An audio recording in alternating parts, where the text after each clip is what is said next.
Hola, buenas tardes.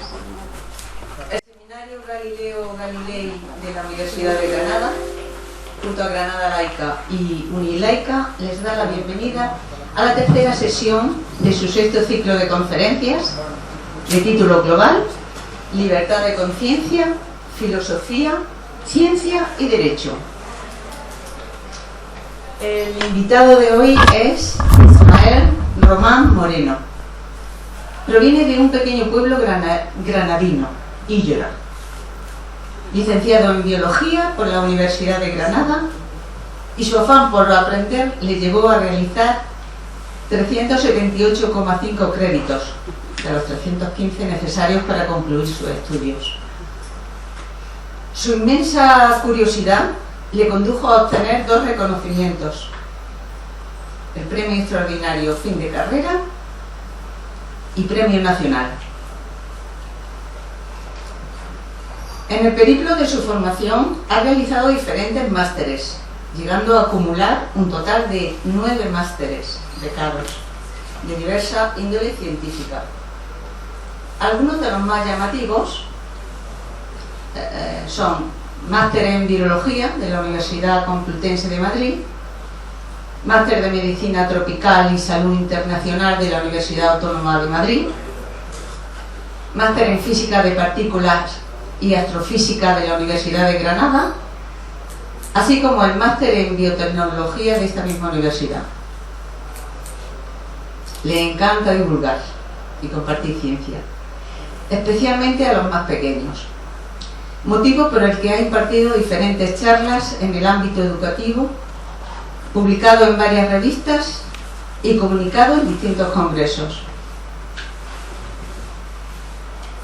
Además de la formación reglada, Ismael aboga por la educación de tipo no formal, razón por la cual ha realizado un total de 16 proyectos en diferentes países europeos. Asimismo, nuestro conferenciante ha tenido la gran oportunidad de trabajar y formarse en diferentes instituciones, tales como el Centro de Astrobiología de Madrid, el Centro de Investigaciones en Ciencias del Mar y Limnología en San José, capital de Costa Rica, en el Centro de Instrumentación Científica de la Universidad de Granada, también en el área de investigación de los laboratorios Arbor, entre otros tantos. No obstante, su mayor pasión es en la educación en valores, motivo por lo que ha realizado 23 proyectos de cooperación internacional, generalmente en países africanos y latinoamericanos. Pero insiste en que la importancia de sembrar pensamiento crítico y generar una transformación en los valores sociales y comunitarios radica en los voluntariados locales, en los que se involucra desde los 16 años. Y es que para Ismael el voluntariado es su filosofía de vida y por tanto su compromiso. Por ello comparte la cita de Albert Einstein en que aquellos que tienen el privilegio de saber tienen la obligación de actuar. Como colofón, he de comentar que en 2018 cofundó la Asociación Natura Libre, de la que actualmente es presidente, y desde donde se realizan diferentes proyectos ecosociales en la provincia de Granada. En este momento y desde hace unos años, su carrera investigadora la focaliza en su mayor frenesí científico, la astrobiología. Esta área, junto a su carácter aventurero, que le ha llevado a recorrer un total de 85 países, ha dado como fruto una mente inquieta que defiende la búsqueda del nexo en común en lugar de apoyarnos en aquello que nos separa. Por ello, nuestro ponente le ha llevado a replantearse la pregunta que da título a la conferencia de hoy: ¿es la conciencia patrimonio único de la humanidad? Muchísimas gracias, Ana, por esa presentación y por tus palabras. Bueno, me voy a levantar si me importa para poder comunicar un poquito mejor y acercarme, ¿no?, al aforo. Bueno, buenas tardes, muchísimas gracias por venir. Y bueno, como bien ha dicho, soy Manuel Román Moreno y la conferencia que queremos compartiros en este caso es la conciencia, patrimonio único de la humanidad. La verdad que bueno, fue un reto el hecho de querer abordar este tema, puesto que en la carrera de biología sí que es verdad que no tocamos mucho este tema, pero bueno, como bien comentaba Ana, el afán por aprender y el aceptar un reto cuando salió del ciclo de conferencias, pues fue desde luego decir que sí. Espero transmitirlo de la mejor de las maneras y poder resolver si planteáis cualquier otra duda al respecto, ¿vale? Como bien comentaba, se enmarca dentro del 6º ciclo de conferencias y como se habla de filosofía, una parte jurídica en este caso y otra de ciencia, yo lo marcaré dentro de esa de ciencia, ¿vale? Bien he sabido como siendo biólogo. Así que bueno, muchísimas gracias por venir. A los que estéis en YouTube y al streaming en directo igualmente, muchas gracias por estar ahí presentes. Y al seminario Galileo Galilei, Unilaica, Granada Laica, y por esta invitación y bueno, que es un regalito para mí, ¿vale? Así que bueno, vamos al tema.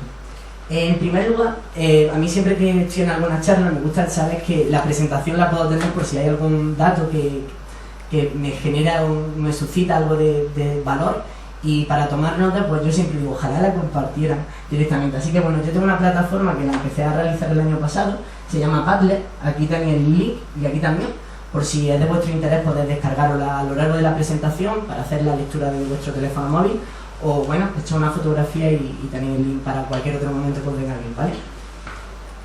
Bueno, como bien ponía en la invitación que se envió a través de los canales de difusión, mi interés es, bueno, generar dudas, plantear cuestiones que yo al menos hasta ahora no lo había replanteado, y es el hecho del por qué hace este reto, ¿no?, para poder embriagarme de nuevo conocimiento. Y en este caso, pues creo que un incentivo muy grande es, para mí más bien, y para la gente que está participando, es poder hacer una visita como a buen astrobiólogo, que es mi línea, y es por eso por lo que acepté el tema, porque es la evolución de la conciencia, por así decirlo, algo que me encanta. Bueno, pues creo que voy a hacer un concursillo al final de todo lo que diga.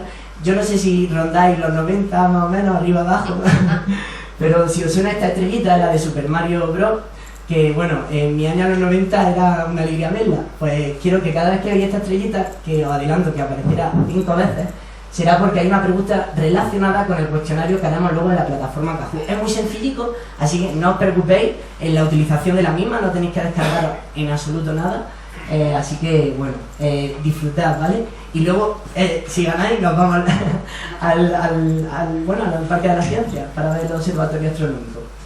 Aquí está, como bien digo, las 3 entradas, así que ¿quién será? ¿Quién no será? Y bueno, lo que sí quiero comentar, y agradezco muchísimo el hecho de que antes de venir al taller fue una idea de una primera toma de contacto y romper el hielo con algo que es ajeno, pues familiarizaros con estas preguntas, que yo entiendo que si estáis fuera del ámbito sean un poco difíciles de asumir, pero ayudan. Mi intención no es nada, vamos, lo hubiera sido para mí hace un par de años, pero mi intención únicamente sería que pues rompiéramos esa primera toma de contacto y lo que yo fuera a contar hoy aquí ya fuera un poquito más familiar, ¿no? Algo tan ajeno. Así que, bueno, decía Confucio, ¿no?, quiero recordar que me lo contaron y lo olvidé, lo vi, lo entendí, lo hice y lo aprendí. Así que un poquito esa idea es la que quería, que tomaría el contacto. No sé si sabéis que Albert Einstein, como decía antes Ana, daba tantas charlas que hasta su chofer, de tanto escucharlo, ya dijo, oye, ya no quiero dar más charlas, dala tú por mí. Y la dio por él y dijo, mira, cuando le terminó la conferencia le hicieron una pregunta que, claro, él no sabía en el tema, sabía muy bien a B y C de la charla. Él le dijo, mira, es tan fácil la pregunta que hasta mi chofer lo puede responder. Y era en este caso Albert quien la respondió. Así que bueno, creo que una vez hecho, pues eso, ya os familiarizáis. Y lo que sí quiero decir, por esto del método científico y por algo de rigor, en lo que es el uso del cuestionario, desde el día 24 de noviembre, es decir, la semana pasada, el jueves, de las 10 de la mañana que se compartió en la lista de difusión, hasta esta mañana, ha estado una semana vigente y se han hecho 59 encuestas. Así que lo aplaudo, muchas gracias por aceptar el reto. Y bueno, vamos ya entrando en el tema, ¿no? Ya hemos hecho el pre-training, el calentamiento. Deciros que, bueno, ¿de qué voy a hablar?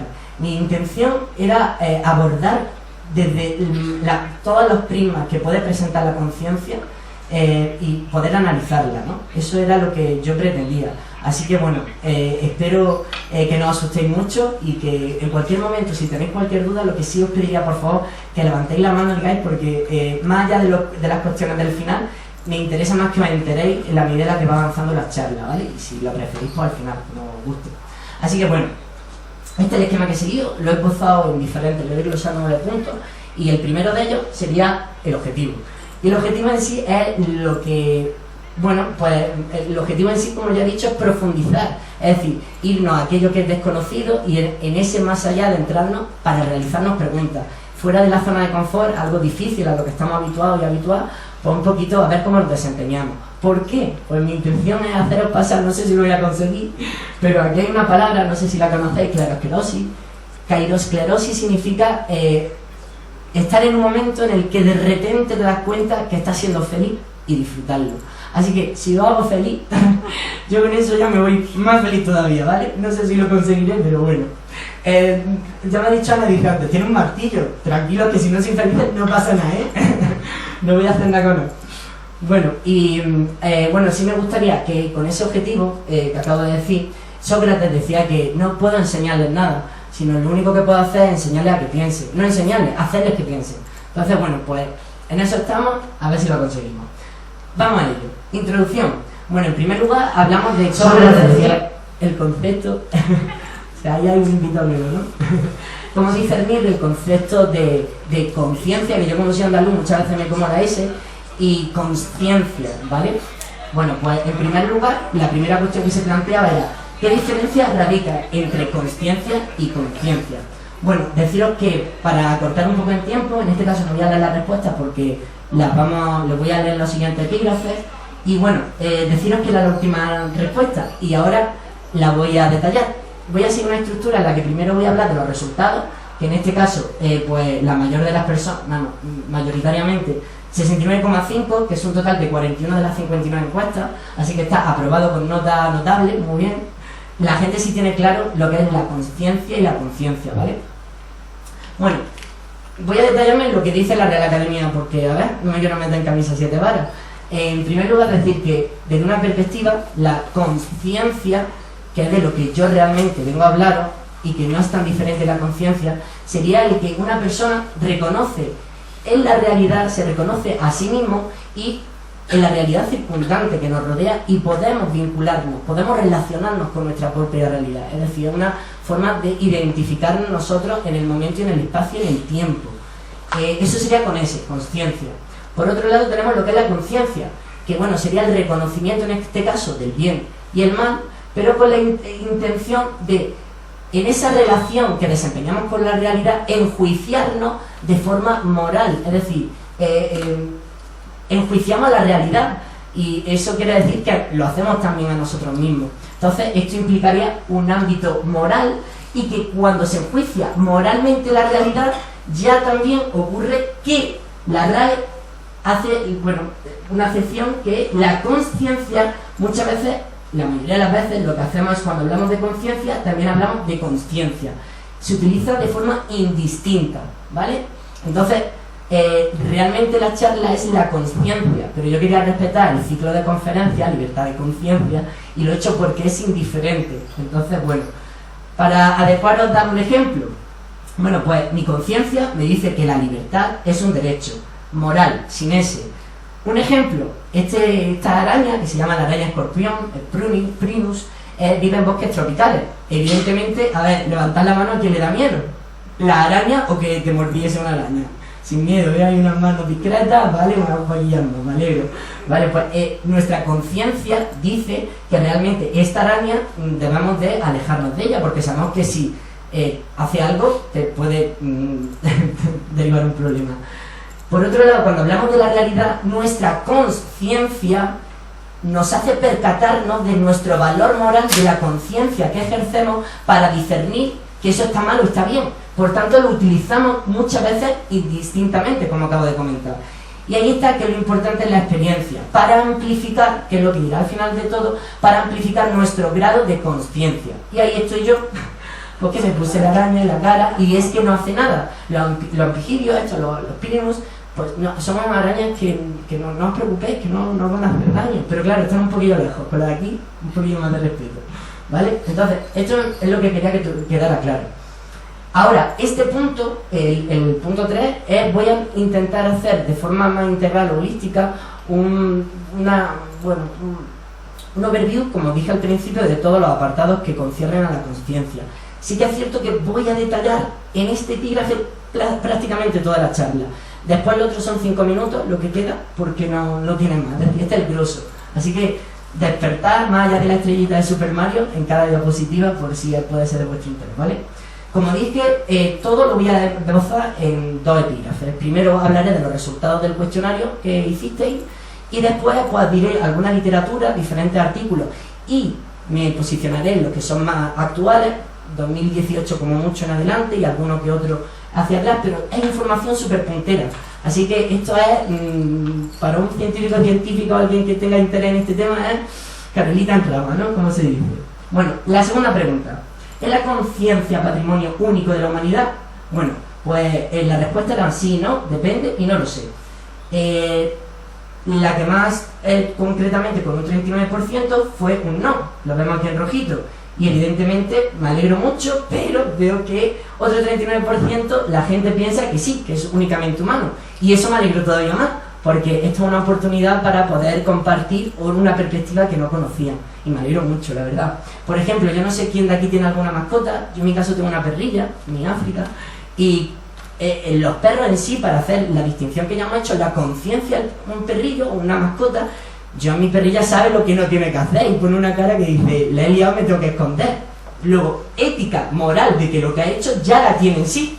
Pues primero que conciencia, si somos avispados y vamos observando lo que ocurre con nuestra mascota, veríamos que sí. Ahora, conciencia, pues conciencia quiere decir que se identifica la realidad circundante, ¿no? Relacionándose consigo mismo. Bueno, pues pongo el caso que me encanta, es un perro tailandés. En Tailandia, no creo que tenga pasaporte de allí, pero es muy curioso. Imaginaros, este perro ha identificado que hacerse el cojo hace que a los demás, a las personas, le interese querer acercarse a él y darle de comer. Genera una cierta pena, misericordia, una compasión por las personas y de esa forma lo cuidan. Entonces, ¿qué ha hecho él? Ha diseñado esa estrategia siendo consciente de que en esa realidad tiene un beneficio. Bueno, en términos de selección natural, no me voy a meter en camisa 7 varas, más adelante despejar. Entonces, consciente, el perro sí que lo es. Esto era un ejemplo breve, pero os pediría, ya hay una persona de bien, me alegro mucho, pero os pediría a todos en realidad que os pusierais de bien, no hace falta que os vengáis arriba. Yo estoy súper orgulloso porque el 7 de julio del 2012, para los amantes y las amantes de la vida en general, y no es porque sea biólogo, sino que un grupo de 13 científicos de las entidades más prestigiosas que hacen investigación con rigor y de calidad, pues estos 13 científicos del MIT, del Instituto Tecnológico de Massachusetts y del Instituto Max Planck aquí en Alemania, el otro está en Estados Unidos, pues hicieron en la universidad, me gustaría, no sé si estáis situados con Inglaterra y estas cosillas, pero en la universidad decidieron hacer de Cambridge, creo que conoceréis a este señor, que ya no está lamentablemente y que le faltó llevarse su premio Nobel, Stephen Hawking, hicieron frente a él un mandato, un acuerdo en este caso, para decir que la conciencia en los animales no humanos sí existía. Lo firmaron y este documento es real, existe. Es decir, identificaron diferentes eminencias en ciencia que los animales sí tienen conciencia, con ese, que este es mi andaluz. Entonces, esto ya es de hace ya un anillo, que estamos de hace 10, estamos en el 2022, por tanto esto quiere decir que no ha percolado en la sociedad para que realmente, pues se genere ese vínculo con ese 39%, tampoco mi tamaño de muestra no es muy grande. Uy, y además por aquí he visto una estrellita, ¿no? Fíjate. Vale, pero os quería comentar, yo aquí estuve 3 años trabajando con Manuel Soler, a quien admiro sorprendentemente, y él recientemente el año pasado hizo una publicación muy interesante porque hemos hablado de conciencia, pero ahora vamos a poner sobre la mesa tres cosillas más, ¿vale?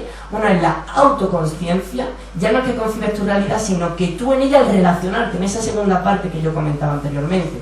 Si los animales no es que solo eran conscientes, sino autoconscientes también. Y bueno, pues efectivamente el problema de esa autoconciencia y el autorreconocimiento es que la forma en la que desde la ciencia se puede hacer la investigación genera un tanto de dificultad, porque bueno, se utiliza un espejo y se pone el animal, se ponen pegatinas, hay diferentes, bueno, depende del protocolo y depende del animal de experimentación, se siguen diferentes rutas, pero sí que es interesante, bueno, ver qué resultados obtiene a pesar de que es rudimentario y genera ciertos conflictos ese protocolo, por así decirlo. Entonces, bueno, replanteó ese problema en un artículo que puso el año pasado, pero sí, los animales sí tienen, no es que lo replantee como que no tienen, sino que cómo se puede mejorar de lo que ya sabemos que tienen. Por otro lado, ahí de hace muchísimos años se arrastra esa idea, ¿no?, de que el pensamiento abstracto, es decir, la capacidad que tenemos de imaginar, proyectarnos en el futuro y en el pasado, era solamente antrópico, nuestro. Pero no, nosotros animales lo compartimos con los que tienen hueso y carne como nosotros, con los otros vertebrados, desde los peces, los anfibios, bueno, no adelanto, pero esto que estoy contando no es algo ajeno. Y la otra característica, que yo ya no sé lo que nos queda para identificarnos como animal humano, sería la capacidad de realizar habilidades artísticas. Y es que esto es un vídeo que si no lo voy a poner para ahorrar tiempo, porque sí que os quiero contar muchas cosillas, bueno, pues como tendría acceso a la presentación, si queréis en este link podéis ver cómo de tantísimos otros animales, primates, que pintan cuadros, los pintan de verdad, y en este caso es muy interesante porque conjuntamente lo hacen, ¿vale? Si estoy enamorada de los perrillos con mi África, pero bueno, la siguiente pregunta, ¿no? En el caso de que tu respuesta, nada, ¿serías capaz de identificar qué especie de homínido tuvo más conciencia? Vale, esta pregunta me encanta, bueno, lo he hecho yo, me gusta tanto porque era la duda que quería resolver, mucho seco tengo ahí, pero bueno, hablo del Homo heidelbergensis, que si conocí un poquito a Atapuer, que no por aquí gente que Carmen, que puede que le suene, me alegro muchísimo de verte, Neanderthalensis, que también nos puede sonar un poco, del Valle Neander, tal, cuando se descubrió en Alemania, y luego hablo del Sapiens Cro-Magnon, es decir, nosotros cuando fuimos los primeros pobladores de Europa, a lo que somos ahora, seguimos siendo lo mismo, nos llamemos Cro-Magnon o Sapiens actual, y bueno, y después el Sapiens actual. Entonces, en realidad la segunda y la tercera y la cuarta son la misma, y bueno, sumando las dos, porque no se trata de ir al grano, sino se trata de cuánta gente se acerca, nos aproximamos, tenemos una idea al respecto, que era lo que yo un poco quería tantear con esta investigación, si los puedo recoger muestras de datos. Y bueno, pues un 84,8, así que me alentó muchísimo. Y sí que solamente 4 pues pensaban que el Cro-Magnon era pues un poquillo más consciente que nosotros. Que no hay diferencia, es lo que quiero decir y dejar un poco la patente, ¿no? Y bueno, pues sí, un 78%, y ahora hablaré en este epígrafe de la evolución que nosotros hemos tenido a nivel craneal. Y bueno, esto, quien del área de la biología me encanta poner esto para luego decir que no se tiene que poner. Mucha gente decimos, desde el mono la evolución, y claro, por esa regla de 3, si seguimos y hacemos caso a esta viñeta, quiere decir realmente lo que se le atribuyó a Darwin, a Charles, ¿no?, que era que venimos del mono. Pero es que ahí falta una palabrilla y es muy simple, y ahí se nos han perdido por el camino y ya la hemos liado a nivel social. Y es que no es que vengamos del mono, sino que con el mono, que es una especie que podemos ver actualmente coetánea con nosotros y nosotras, junto con nosotros como sapiens, venimos de un mismo animal, de un mismo antecesor común. Eso es muy simple. Entonces, en vez de hacerlo lineal, que parece que somos el producto final del mono, cuando no es, porque si no, no tendríamos mono, pues es súper importante dar esta idea a nivel social, que es por lo que yo quería darlo, que compartimos un antecesor común, como bien he dicho, siendo especies coetáneas en un momento presente en el tiempo, ¿vale? Entonces, por favor, esto sí y esto no, ¿vale? Algo muy básico que ayuda a comprender que no somos una especie superior ni más, que tenemos nuestra idiosincrasia y es genial, pero otros tantos animales que también la tienen, ¿vale? Entonces no venimos del mono, compartimos con ellos como con nuestros vecinos, ¿vale? Bueno, y ahora sí, me he traído aquí porque quiero hacer una pregunta, con el martillo lo voy a sacar ya para que se nos quite el miedo. Este martillo geólogo me lo compré en mi primer año de carrera, hace un poquillo más de 10 años. Y antes del acuerdo. Y este cuadro que hizo mi madre, muchísimos años que lo reconoceréis, los lirios de Van Gogh. Y bueno, me gustaría hacer esta pregunta, ¿no? ¿Qué desarrollamos antes? ¿El arte o la herramienta? Así que levantad la mano sin miedo, porque estamos aquí para aprender, que es lo que quiero, hasta yo, que es lo que estoy haciendo, por eso hice el cuestionario así. Levantad la mano, ¿qué pensáis que fue antes? ¿La herramienta o el arte o la herramienta? A ver, el arte. El arte. Muy bien. ¿Y ahora la herramienta? Va, bueno, todo muy bien, porque no se trata de acertar, se trata de lanzar a lo desconocido, como comentaba. Y bueno, vamos a retomarnos, vamos a ir un poquito más atrás. Y es lo que yo quería, ver cuando esa conciencia de identificarnos nosotros para poner, estos son los cuadros de Altamira, que por cierto, con el cambio climático, mensaje acelerado por nuestra acción en el planeta, se están deteriorando. Y ya sabéis que bueno, hay una neocueva en representación para cuidarla, pero yo es que estuve este verano y bueno, es una maravilla. Y es que ahí tuve la idea de que esa mano que ponemos es una identificación, una autoconsciencia de nosotros y nosotras mismas, y dejar patente, identificarnos, explorarnos. Y es algo tan, para mí en esa mano me encanta tanto, junto con todo lo que había en nuestro entorno, bisontes, jirafas, dientes de sable, etcétera, ¿no? Entonces, bueno, ahí tenemos el arte rupestre, yéndonos a nuestra consciencia, cuando surgió. Pero claro, si te van a comer, porque lo primero es sobrevivir. Aquí, si no sobrevives, como buen biólogo puedo decir, que no transmites tus genes y se te cierra el grifo. Entonces, el arte puede hacer que a lo mejor haga un amago y sea una forma de reproducción sexual y diga, bueno, pues vamos a pillar cacho con el arte y dejar los genes. Pero te tienes que defender, ¿no? Y bueno, esta maravilla, esto es un bifaz, nosotros hemos ido evolucionando desde un planteamiento de los modos en los que hemos desenvuelto nuestras habilidades con el medio ambiente, cómo nos hemos ido aprovechando. Y bueno, el modo 1 surgió hace 2,5 millones de años.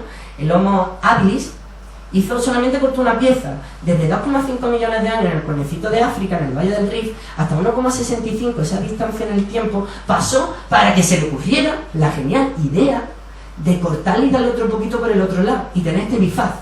Esto es impresionante. Pues esto nos costó un poquito, bastante. Pues bueno, después ya el que acabo de decir, esto es el modo 2, el achelense, el otro era el oyurbardense, luego está el musteliense, hay varios, ¿no? Musteliense, perdón. Hasta el 4 y el 5, el paleolítico superior y el neolítico. Y esto es del paleolítico inferior, la industria litúrgica que teníamos. Lítica, disculpad. Bueno, pues realmente vamos a ver la cuestión. Como he dicho, esto es una propuesta, pero nos tenemos que apoyar en literatura. Yo no vengo a decir aquí lo que yo pienso, sino lo que hay. Y bueno, como todos los artículos que los podéis revisar, que ese es mi interés, que incitaros también a que leáis, y sobre todo otras fuentes para que contrastéis más allá de las revisiones del estado del arte que estoy haciendo yo. Y bueno, pues aquí vemos una gráfica evolutiva en el tiempo de nosotros, de los sapiens y de nuestro árbol filogenético. Y bueno, mira, aquí aparece, como comentaba, esta es la de la chilense, que es la que tenemos este bifaz. Luego tenemos esta esquirla del modo 3. Y bueno, pues vemos que primero en la evolución nosotros desarrollamos para defendernos, para poder reproducir, transmitir nuestros genes y evitar que nos coman, si no comen nosotros, defendernos. Y posteriormente, cuando ya se crea esa civilización, esos primeros contactos, ese compartir, es cuando se empiezan a hacer arte. Bueno, y en este caso me encanta, y ojalá recuperáramos, ahora tenemos una antítesis de lo que ocurría antes. Antes hacían Venus, hacían veneraban el papel de la mujer, y actualmente, lamentablemente, tenemos que defenderlo, para que veáis cómo han cambiado los tiempos. Ojalá se recuperara ese afán por admirar a la belleza de la mujer, ¿no? Bueno, pues ya tenemos. Así que nos quedamos con este martillo de geólogo, ¿no? Por lo que veo. Vale. Ahora, esto también es algo bastante interesante. A lo largo del tiempo, nuestro cerebro ha ido evolucionando a mayor capacidad. Y aquí veis, bueno, no sé si se puede apreciar con nitidez, pero el Homo neanderthalensis y el Sapiens comparten la misma capacidad. Realmente no es cierto. El Neandertal tenía 1520 centímetros cúbicos de volumen y el Sapiens 1195 centímetros cúbicos. Arriba abajo, pero ojo, muy importante, y os lo voy a contar.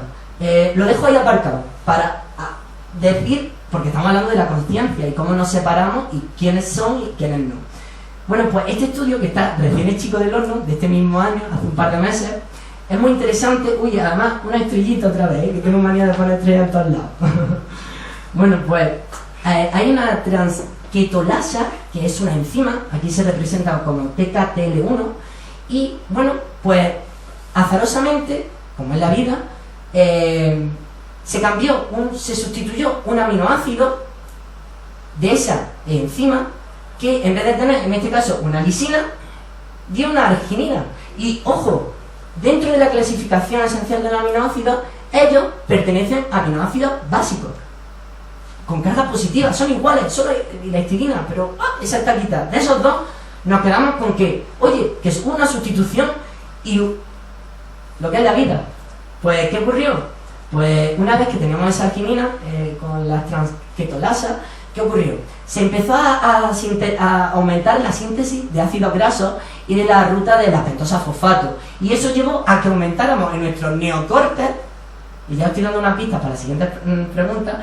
En nuestros neocortes empezó a haber células gliales radiales que eran muy importantes y además basales. Aumentó. ¿Y eso qué llevó? A que tuviéramos un mayor número de neuronas y hubiera un proceso, por tanto, de neurogénesis.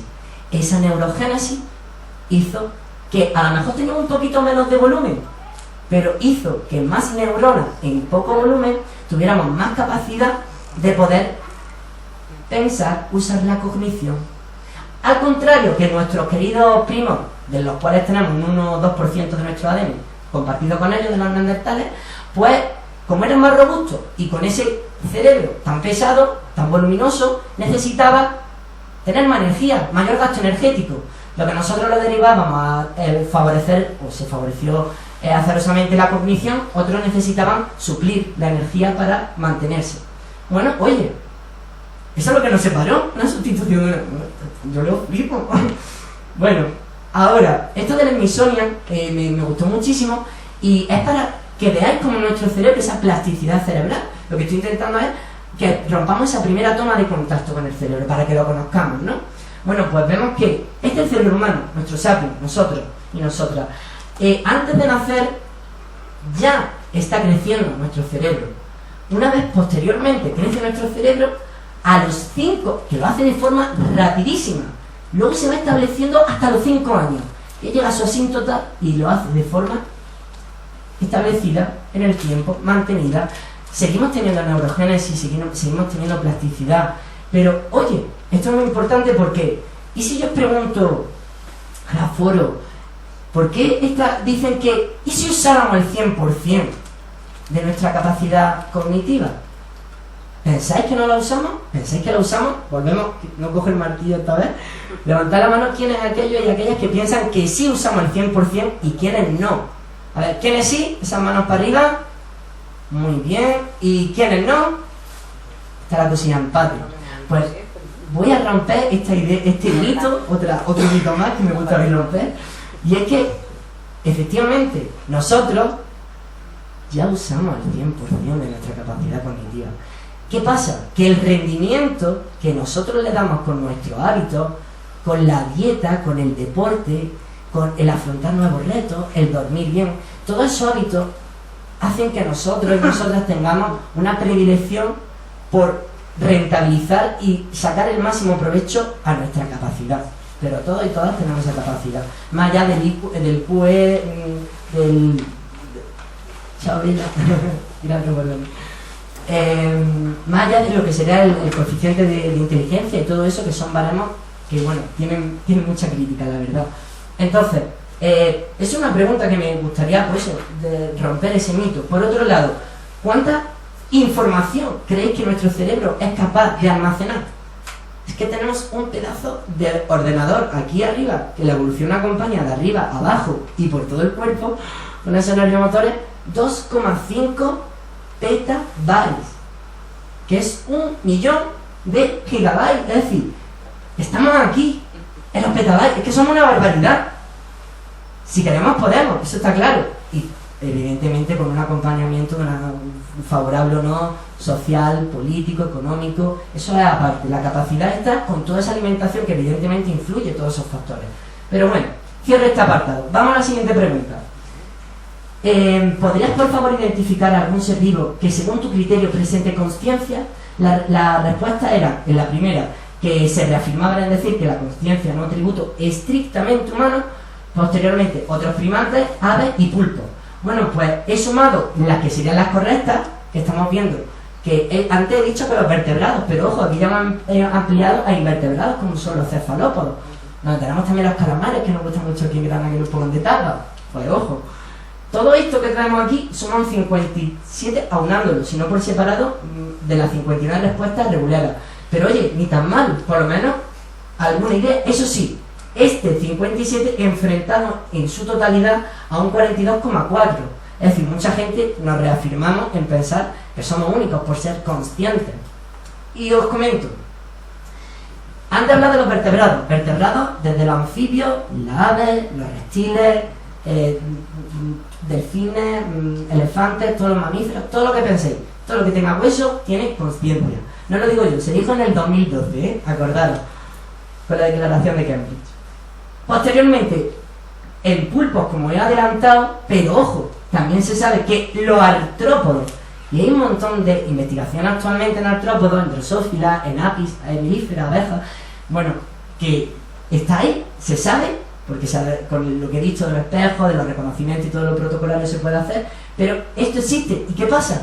Que antes, al ser áreas y estructuras diferentes a nivel cognitivo, en el sistema nervioso, se pensaba que estos seres pues no tenían realmente, al ser diferentes, no podían abarcar la misma función, pero se han visto que son equivalentes, y por tanto sí son conscientes. Ojo, para atrás, como tenemos aquí a los moluscos, medusas, ctenóforos, ahí ya no los metemos actualmente.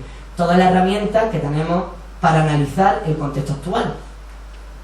Hasta ahí podemos hablar a día de hoy, de 2021. Y ojo, digo que esto es de 2021, pero del 2012 ya se sabía, ¿vale? Que aquí hay otra estrellita de esas que me gustan a mí, que más ni hoy tengo, yo llevo 3, faltan 2. Vale. Las plantas, que es una cuestión que muchísimas personas nos replanteamos. Si las plantas realmente son conscientes, al no tener generalmente un sistema análogo nervioso al nuestro, sí que responden ante los estímulos, pero bueno, se hizo un experimento, vieron las respuestas que tenían diferentes organismos, mamíferos y vertebrados, que sí, que sabemos que tienen conciencia, plantas y células individuales, como podría ser una célula, un fibroblasto de mi piel, o bien una única célula bacteriana. Bueno, pues los unicelulares van mal en lo que es la respuesta. En las plantas, un poquito mejor hasta llegar a la conciencia. ¿Y cómo se hizo este experimento? Pues se analizaba a través de la anestesia. Y ahora explicaré la anestesia. ¿Por qué? ¿Qué puede conseguir? Que seguramente si había entrado en un quirófano ya sabría a lo que me estoy refiriendo. Pero se dilucidó finalmente que no, que lamentablemente a día de hoy podemos decir que las plantas, lo que está más aceptado en el rigor de la academia y a título internacional es que no son animales, seres conscientes, animales de nuevo venoso. Vale, y aquí vengo a lo que sería la anestesia. Bueno, este está en inglés y aquí lo he encontrado en español para, bueno, como quería que todo el mundo no tuviera ningún tipo de barrera. Bueno, el único que cambia así, el sueño MOR, que es lo que llamamos movimiento rápido ocular, que es la fase REM cuando dormimos, Rapid Eye Movement, pues lo mismo, pero aquí en español, MOR, ¿vale? Bueno, pues imaginaros que voy a hacer una esfera con la mano, aquí, bueno, en el eje de abscisas tenemos lo que sería el estado de alerta, la vigilia, cuando estamos tan atentos y atentas, y por otro lado, lo que en inglés se llama el awareness, que sería la conciencia, sensibilizar, sin ese, sensibilizarnos percatarnos de la situación. Bueno, pues en lo máximo tenemos un estado más despierto y despierta, ¿vale? Posteriormente, en esta esfera de aquí, para allá, ya seríamos lo que denominaríamos conciencia. En otra esfera, un poquito para acá, tendríamos este intervalo a lo que llamaríamos el subconsciente, con B. Y aquí ya en lo negrito tenemos la inconsciencia, donde si vemos 3 círculos concéntricos, es muy difícil desde la conciencia indagar y surfear lo que sería el inconsciente, ¿vale? Entonces, la anestesia se utiliza para oprimir, reducir cualquier sentido del estado de alerta o de la percatabilidad, para reducir al simple hecho de estar inconsciente. Y eso es lo que se hace en el experimento para ver el grado de consciencia que tiene el mundo animal o cualquier ser vivo, ¿vale? Por tanto, con la anestesia directamente anulamos la voluntad de cualquier persona y en este caso en experimentación evitamos que puedan tener cualquier razón de ser, y por eso se puede dilucidar si son o no conscientes. Quinta pregunta. Si pudiéramos realizar un rastreo filogenético para conocer en qué momento se originó la consciencia, ¿a qué entidad podríamos hacer responsable de que seamos seres conscientes? Bueno, la mayoría de las respuestas fueron direccionadas a un 42,4% a las bacterias. Oye, no sé si es porque son más afines a nosotros, porque con el coronavirus le hemos tomado tirria a los virus, y las arqueas supongo que no las conocemos mucho, porque son como esos, los procariotas ahí que están en sitios ajenos, súper ajenos a nosotros, y le llamamos extremófilas a la mayoría de ellas, y no tenemos mucha relación, ¿no? La gente se fue generalmente a las bacterias, pero la respuesta, como ya he puesto aquí en rojo, a los virus, que fue la que menos recibió, con un 15,3%. 9 personas de las 59, es decir, 50 estaban apoyando otra razón. Y dicho, oye, pues tenemos que hablar de las bacterias, porque hay que quitar ese mito también. Y esto es muy importante también. Yo, con Avos, como Ana comentaba anteriormente, cuando tuve la experiencia de trabajar en el laboratorio Avos, yo me dedicaba a esto, al eje, bueno, en este caso era intestino-cerebro, y evidentemente con el paso del tiempo se ha visto que la razón de ser es de la microbiota, nuestra flora intestinal, importantísima. Y voy a contar por qué. Bueno, se establece una conexión nerviosa desde el cerebro al intestino, a través del nervio entérico, del nervio vago, se va a la respuesta con toda esa fauna de bacterias, esa flora, da respuesta y se crea un círculo, un eje. Llega a ser tan importante ese kilo o kilo y medio que tenemos de bacterias, porque todo lo que comemos lo digieren. Hay una población que florece frente a otra y ya tenemos una disbiosis, un desequilibrio, y estamos malitos, o bueno, es decir, son importantes a tal punto que se ha denominado que es un órgano o un cerebro difuso por todo el cuerpo. Creo que quizás las personas que han votado a las bacterias hacen referencia, alusión a que son muy importantes, y estoy totalmente de acuerdo, porque si se va a considerar como un órgano o un cerebro difuso, vamos a ver, todo lo que hacemos, todo lo que comemos, como hemos dicho antes, interfiere y define nuestra forma de ser. Si hay ese desequilibrio, se ha llegado a relacionar hasta con el autismo, la obesidad, la diabetes, con problemas del sistema nervioso, es decir, muchísimo. Importantes son, desde luego. Y es que esto, bueno, no sé si lo conoceréis, es muy curioso, a la medida que nosotros vamos avanzando en edad, nuestra población bacteriana va cambiando.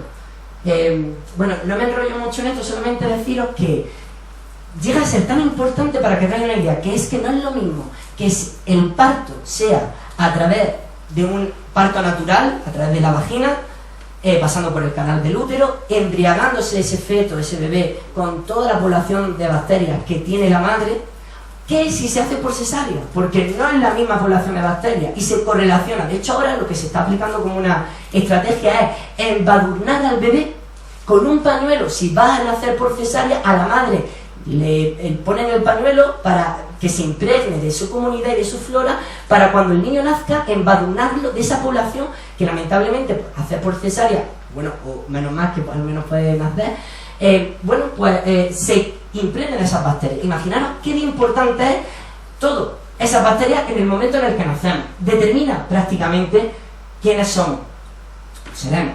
Entonces, bueno, pues a medida que vamos creciendo, toda esa población de bacterias va modificándose. Y claro, al perderla, también afecta en esa relación del eje a nuestra capacidad cognitiva neuronal. ¿Y qué se está haciendo? No ya solo con el deterioro cognitivo, sino con todas las enfermedades que he dicho antes, cardiovascular, obesidad, diabetes. A través de las heces de ciertas personas, o incluso las nuestras, si estamos desechando esas bacterias, se hace un trasplante de microbiota también fecal, afecta a esa relación a nuestra capacidad cognitiva, prolífera. ¿Y qué se está haciendo? No ya solo se cápsulas, sino con todas las enfermedades suplementos, que no conoce la insulina, que es una bacteria, a través de la heces respirada plantaria, estas personas, pero incluso si no estamos, se aíslan, se tienen esas bacterias, se hace esa población también afecta a esa relación a nuestra microcapacidad. Las bacterias son importantes. ¿Y qué se está haciendo? Vamos a ver los virus que han hecho con nosotros. Y yo me volvería a poner de pie después de los del 2012 por los virus. Yo os comento, los virus en realidad son como el WhatsApp, que nos llega a todo el mundo y no hace distinción. No sé si me he dado un buen ejemplo, pero en realidad es ese mensajero entre organismos que no tenemos nada que ver o no nos relacionamos directamente. Antes nombraba las arqueas, las bacterias y los eucariotas, que es quienes somos nosotros. Entonces, en ese árbol de la vida de procariotas y eucariotas, pues la relación y el vínculo se genera gracias a los virus, y concretamente lo hacen a través de la transferencia horizontal genética. Horizontal porque a la vez ese árbol, que dije con el homo que no es lineal, sino que es un árbol, pues ese árbol lo entrecruzan y nos pone en contacto de alguna forma para que compartamos el acervo genético de individuos y especies que no tendríamos relación nunca con ellos. Nos ponen en contacto para que seamos uno. Bueno, pues en esa transferencia de la herencia darwiniana, que sería tu información genética la pasa a la descendencia, hacen que nos enriquezcamos o perdamos. Yo sé que a los virus se le ven como villanos y no como héroes, pero voy a romper una lanza. Hoy estamos rompiendo mitos, lanzas y lo que haga falta.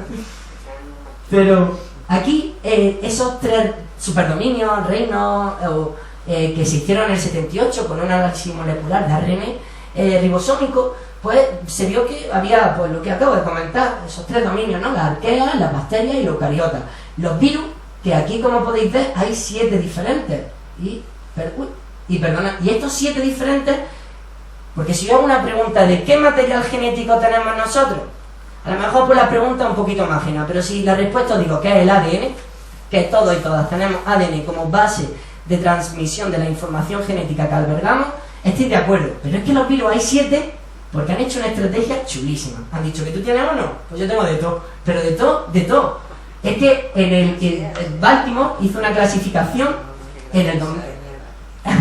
Baltimore hizo una clasificación y los virus tienen ADN, pero lo tienen como nosotros, una doble hélice y una única, una single strain, una hebra única.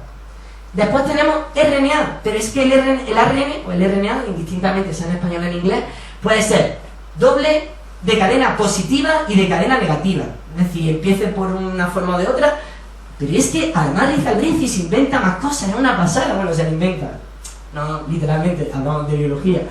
Tienen una enzima, una retrotranscriptasa, que es que lo que tienen, dicen, da igual lo que tenga porque voy a cambiar una vez esté dentro de ti y voy a hacer lo que me dé la gana. Es decir, es una pasada. Y dentro de aquí tenemos el ARN de cadena simple y el DNA de cadena doble. Es decir, como nosotros, pero que este ADN con esa enzima luego pasa a RN y un RN que pasa a ADN. Es decir, es que son el todoterreno para mí, me encanta. Y bueno, y concretamente nos vamos a centrar en en el grupo 6, ARN de cadena sencilla y positiva, que justamente de aquí diréis, pues no conozco yo ahora un virus, así no tengo el placer de conocerlo, pero justamente hoy es el 1 de diciembre y hoy es el Día Mundial de la Lucha contra el VIH, y ese ejemplo del VIH está aquí. ¿Por qué? Porque es un retrovirus endógeno, y eso es súper chungo para eliminar una pandemia que ya carreamos desde los 80 a lo que ha hecho también con nosotros, es decir, nos perjudica pero también nos da beneficios, y os voy a contar por qué. Bueno, pues aquí tenemos el grupo 6, una barbaridad, VIH, concretamente retrovirus endógeno, ¿vale? Vámonos para allá. A ver, ¿qué hace este bichillo? ¿Y qué tiene que ver con la conciencia? Vamos a contar una infección, su día a día, el día a día del virus. Tiene una célula, y esta célula tiene una serie de una proteína, unos polipéptidos, GAG, vamos a ponerle porque es como se denominan, y bueno, conforman si tuviera un globo, o este circulito que tengo aquí, sería toda la cápsida, la proteína que envuelve al material genómico, como hemos dicho, RNA, ¿vale? Pues el RNA con la K se mete y ya está lista para ir a infectar a otra célula. Infección viral. Se hace una envoltura lipídica, como nuestra membrana celular, viaja, infecta a otra, se disuelve, no se funde, mejor dicho, con la membrana plasmática de la célula e introduce su material genético, ARN, gracias a esa proteína, la K, polipéptido. Vámonos a lo que nos interesa, a lo que se ha descubierto recientemente, ¿vale? Esto es del 2018. Concretamente a la comunicación neuronal. Oye, qué curioso. Hemos encontrado que tenemos unas proteínas, que también hay estrellita aquí. Uy, ya queda menos para terminar la estrellita. Bueno, pues tenemos unas proteínas que se llaman ARC, ¿vale? Como un arco, pero le quita el lado. ARC. Estas proteínas de la neurona, estamos viendo la comunicación. Tenemos una neurona, que es una célula del sistema nervioso, un espacio al cual se le denomina hendidura sináptica, porque es donde en ese intercambio con la otra neurona postsináptica es donde surge la magia de la sinapsis, ¿vale? Por eso hendidura sináptica. Presináptica, postsináptica. Y vemos que está la proteína ARC, me vengo otra vez al altavoz, no a este, sino a la envoltura. La ARC tiene la misma función que las GAC y envuelve material genético. Pero en este caso no es viral, es de la célula. Pero oye, algo más interesante que se ha descubierto, y es que se le ha denominado ARCs, y es que engloban no solamente al material genético único, como lo hace de un tipo, como lo hace el virus, el suyo, sino que engloba a otros que son exógenos, diferentes. Oye, esa vesícula extralipídica, extracelulares, que se comparten uno a otro, comparten este mismo mecanismo que los virus. ¿Y qué quiere decir? Que depende, y según los ensayos que han estado elaborando, se ve que es que son gracias a los virus. Los virus se insertaron en la neurona, un virus insertó, un retrovirus insertó su genoma en el núcleo de una neurona y promovió accidentalmente, como en la vida, azarosa y sin finalidad, que surgiera este regalo de vida que permite la sinapsis entre las neuronas. Madre mía. Pues espérate tú, que no acabo con los virus, que los virus que son, que no es que yo aquí me haya levantado por gusto, es que los virus nos han definido de arriba abajo y por los 4 costados lo que son. Yo lo voy a contar en 4 líneas. El desarrollo de la placenta. Sí, somos placentarios gracias a los virus. Y os cuento, en el endometrio, lo que es en el útero, donde en la blástula, la mórula, bueno, donde se produce la embriogénesis y el desarrollo fetal, hay unas células, unas capas concretamente, que se llaman sincitio trofoblasto, parece un acertijo, y citotrofoblasto.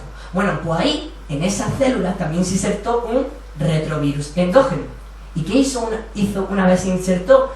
Introducir su material genético, y como se inserta aleatoriamente en la secuencia genética, hizo que cuando se hacía la traducción se generara una proteína diferente que dio lugar a que la estructura fisiológica fuera placenta. Gracias, virus. Pero espérate, que hay más. Nosotros y nosotras la digestión la empezamos no en el estómago como mucha gente piensa, en la boca. Y es que en la boca ya tenemos una enzima en la saliva que se llama etialina, que gracias a ella podemos degradar el almidón en una maltosona, un azúcar sencillo, ¿vale? Gracias, virus. Bueno, esto me encanta, es que también os vaya a quedar, no sé si lo conocíais o no, pero inolvidable.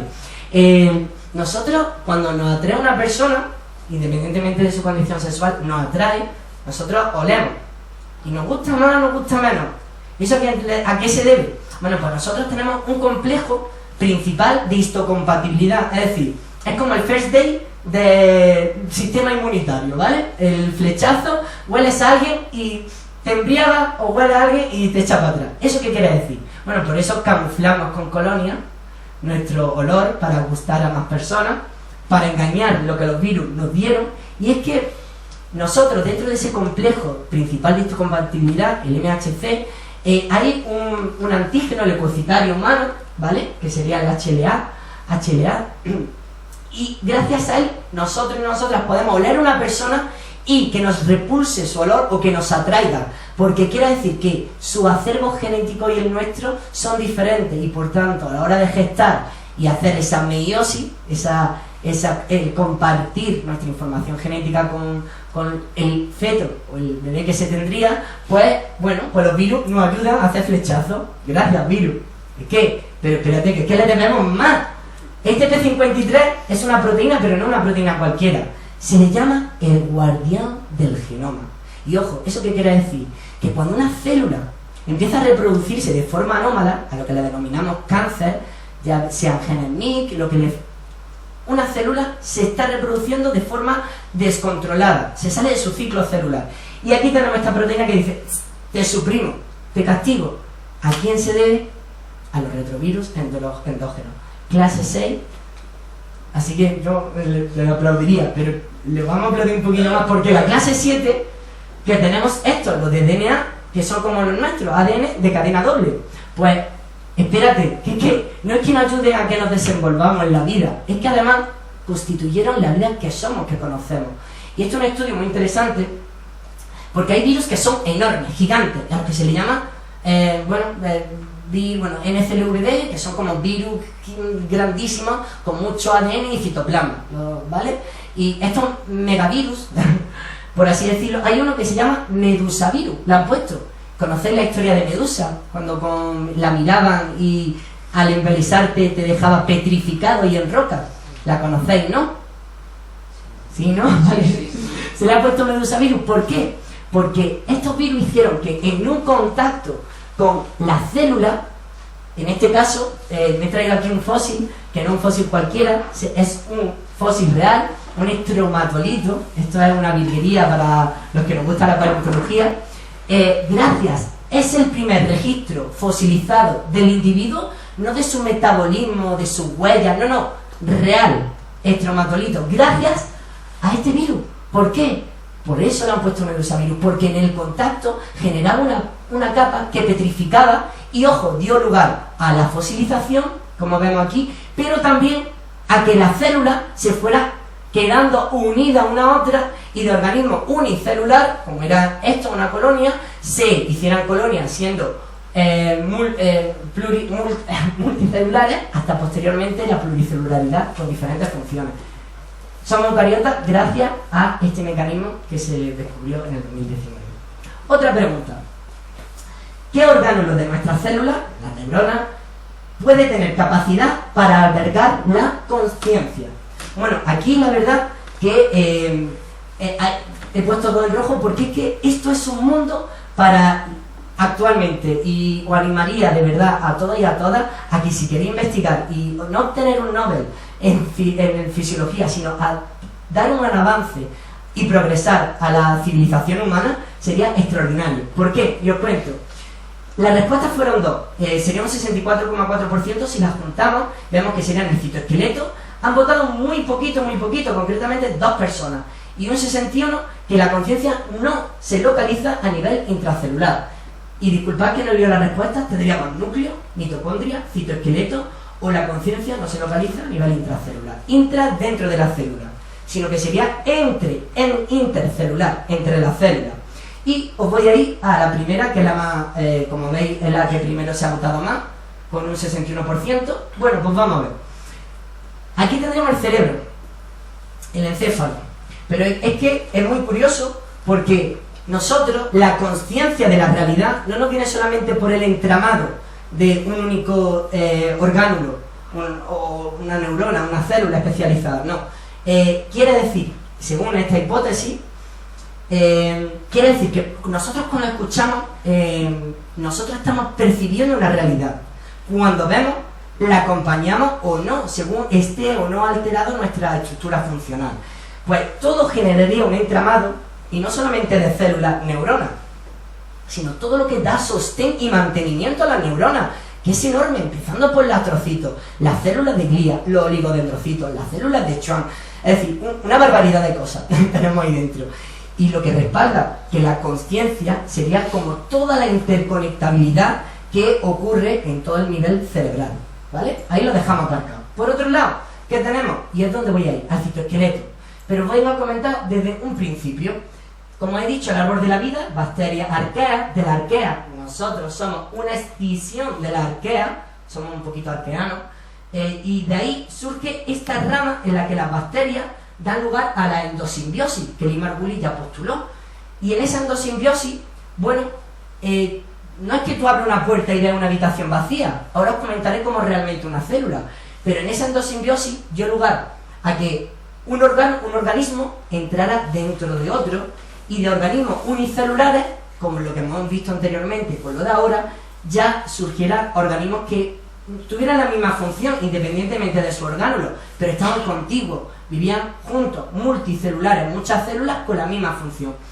Y en estos tres niveles, en este sería el primero, llegamos hasta ahí. Posteriormente ya tenemos la pluricelularidad, es decir, se desarrolla un sistema nervioso complejo, y ese sistema nervioso complejo se queda ahí, sin consciencia, pero va evolucionando hasta tener la consciencia fenómica, que es la de la que estamos hablando, ¿vale?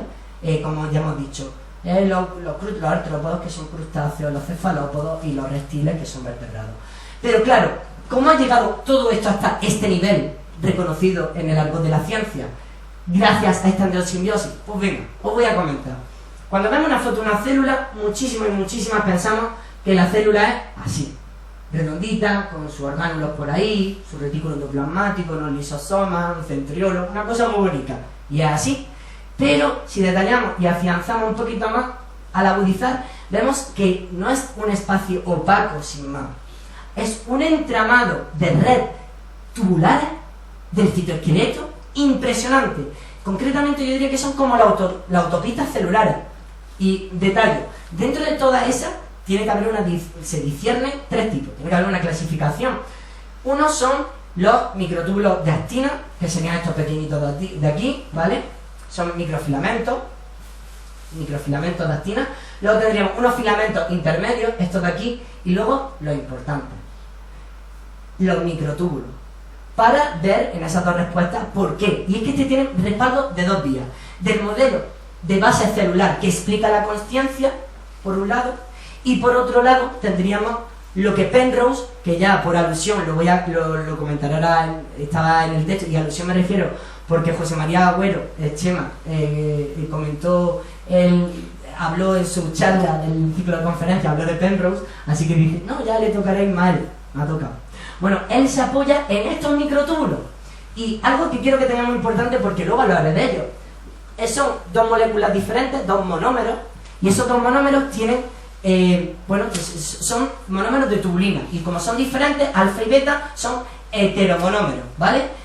Y bueno, van formando, en su parte central está hueca, y van conformando en forma espiralada esta estructura que vemos aquí, ¿no? El microtúbulo.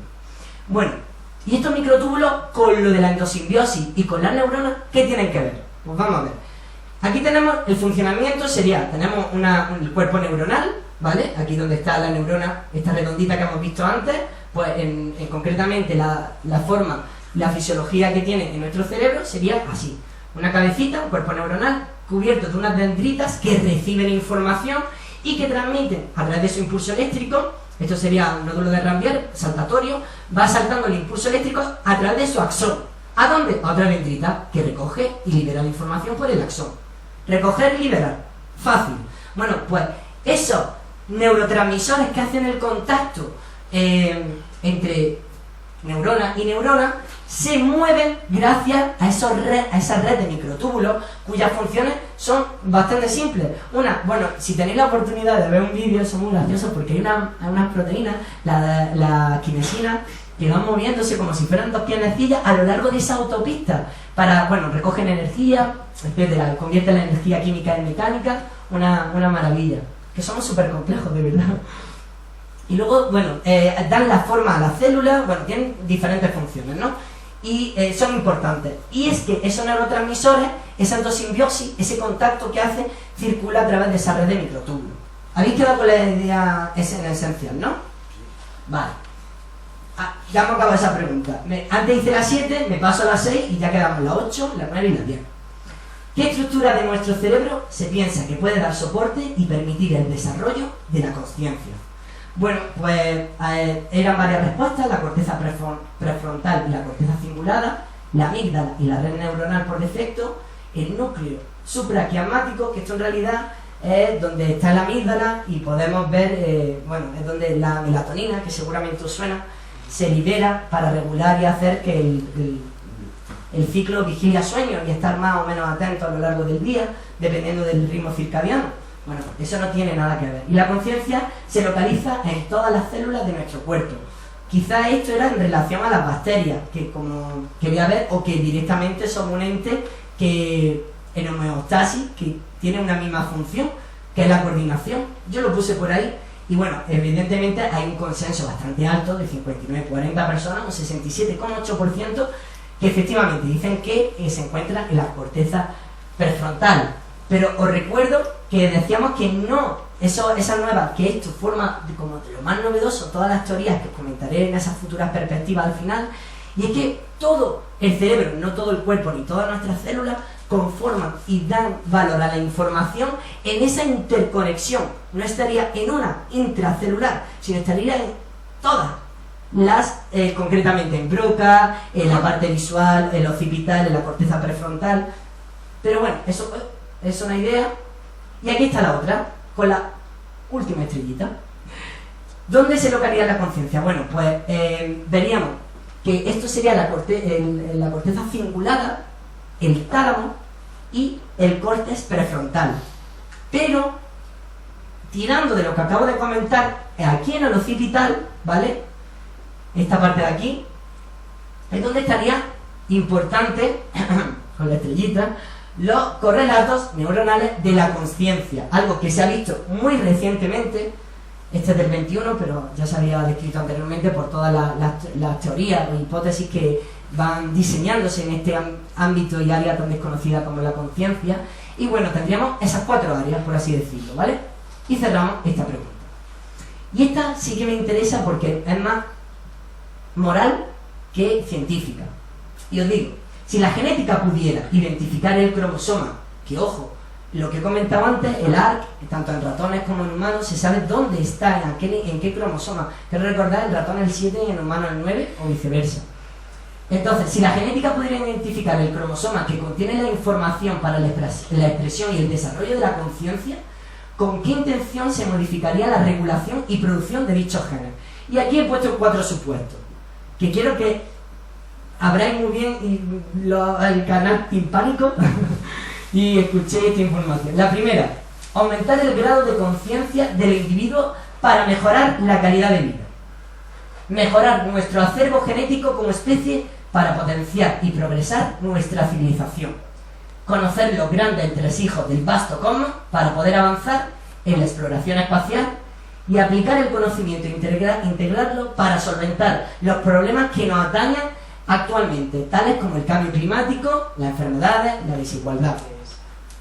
A mí me gusta muchísimo, bueno, la pregunta, porque es donde creo que tenía más chicha, más allá de que el otro, que el conocimiento puede generar una barrera por el grado de conocimiento que haya en sí en el mismo, pero aquí esto es para todo el mundo.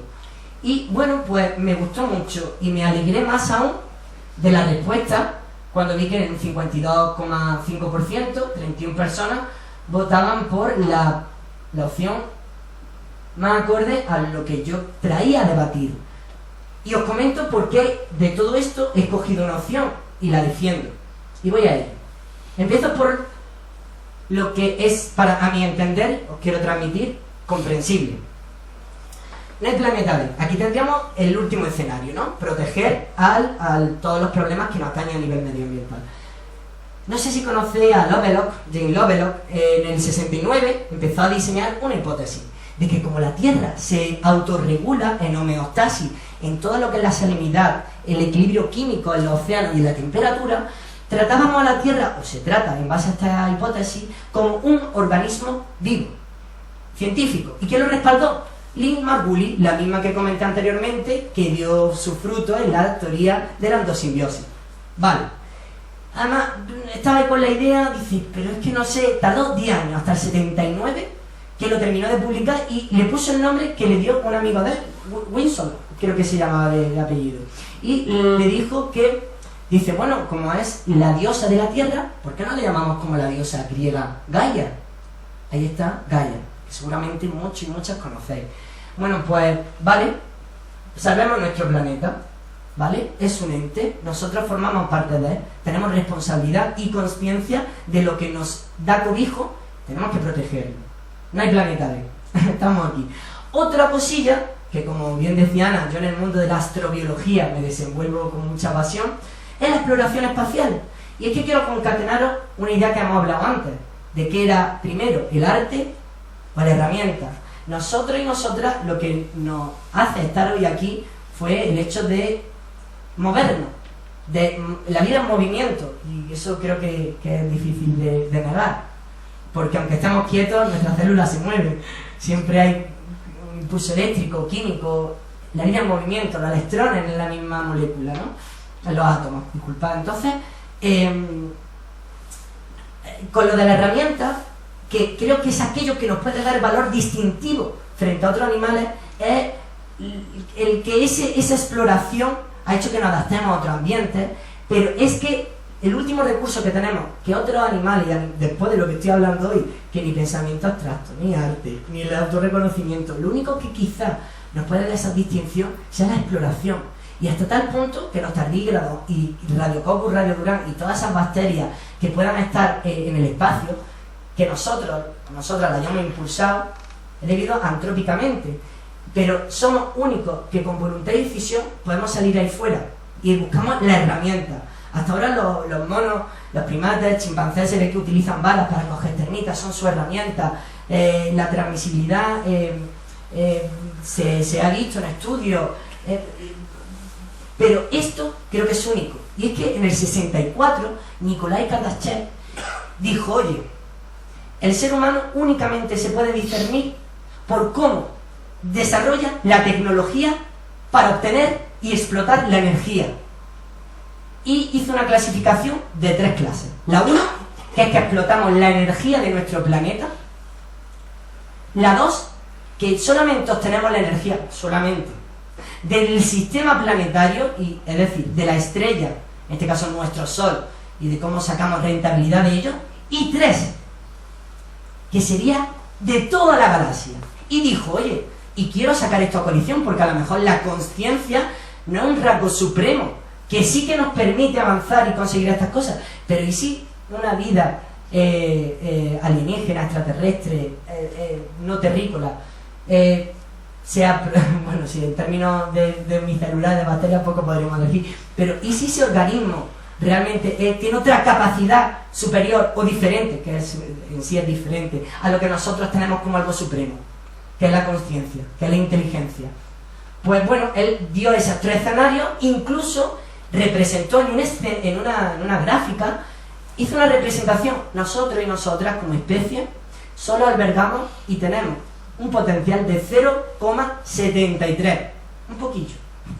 No llegamos ni al 1, no llegamos ni a explotar, no tenemos todavía la energía de fusión, que menos mal que están haciendo aquí el acelerador de partículas, para buscar esa energía en Granada, en Escúzar. Bueno, en definitiva, la exploración es una herramienta importante, que veo que aquí votaron una persona, y yo hice el cuestionario de última, o sea que creo que tengo la culpa.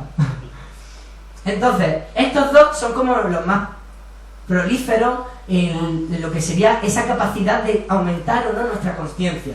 Y os pongo esto del humano, y este es el escenario que quería replantearos a nivel ético y moral. Si nosotros llegásemos a poder manipular nuestro grado de conciencia con esos genes o todo esto que se vaya avanzando en el futuro, voy a hacer un planteamiento, y no es tan ajeno, es muy cercano. Una se llama euganasia. La eugenesia, disculpad, tiene su fundamento en el darwinismo social. Y claro, eso genera un cuello de botella, porque ¿qué quiere decir? El perfeccionamiento de la especie humana. ¿En base a qué? Pues lo que yo quiera. O eso pensó Hitler, ¿no? Cuando hizo higiene racial y se cargó a todas esas personas porque, bueno, no eran de tu raza, y después pues yo hago esto, eugenesia, y cuando experimentaba también haciendo esterilización, matando a personas con diversidad funcional, homosexuales, mujeres, etcétera, ¿no? Entonces, esto de mejorar, ¿cómo lo mejoraríamos? Porque tendrían acceso los que quieren, pueden, un 1%. Los demás, pues no sé, los juegos del hambre, no están muy lejos de ese escenario, ¿no? Bueno, eso lo dejamos ahí, que era la primera opción. Vámonos a otra que es como un primo mío, lo digo así porque es biólogo también, en 1957, Julian Huxley, hizo el transhumanismo. Tiene un objetivo final de llegar al poshumanismo, pero espérate que estamos en el transhumanismo. ¿Y esto qué quiere decir? Antes se perfeccionaba, aquí lo que hacemos es mejorar, pero con una direccionalidad, mejorar con el único fundamento de integrar toda la tecnología y la ciencia que tenemos a nuestro ser.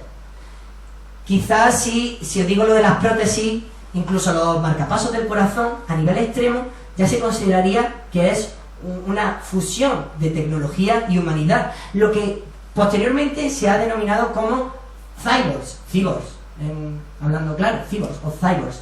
Estos cyborgs existen. El primer cyborg fue Niels Huxley, el apellido lo llevo regular, pero este señor tenía un problema, y es que realmente tenía acromotapsia, es decir, no tenía capacidad en sus células de la retina, los conos y los bastones, para poder ver el color. Esa enfermedad es eso. ¿Qué hizo? A los 20 años se hizo un implante con un chip que se introduce por la rodilla, recorre interiormente todo su cuerpo hasta aquí en el occipital, que lo he comentado antes, con lo de los corredores de la conciencia, neuronales de la conciencia. Le sale una antena.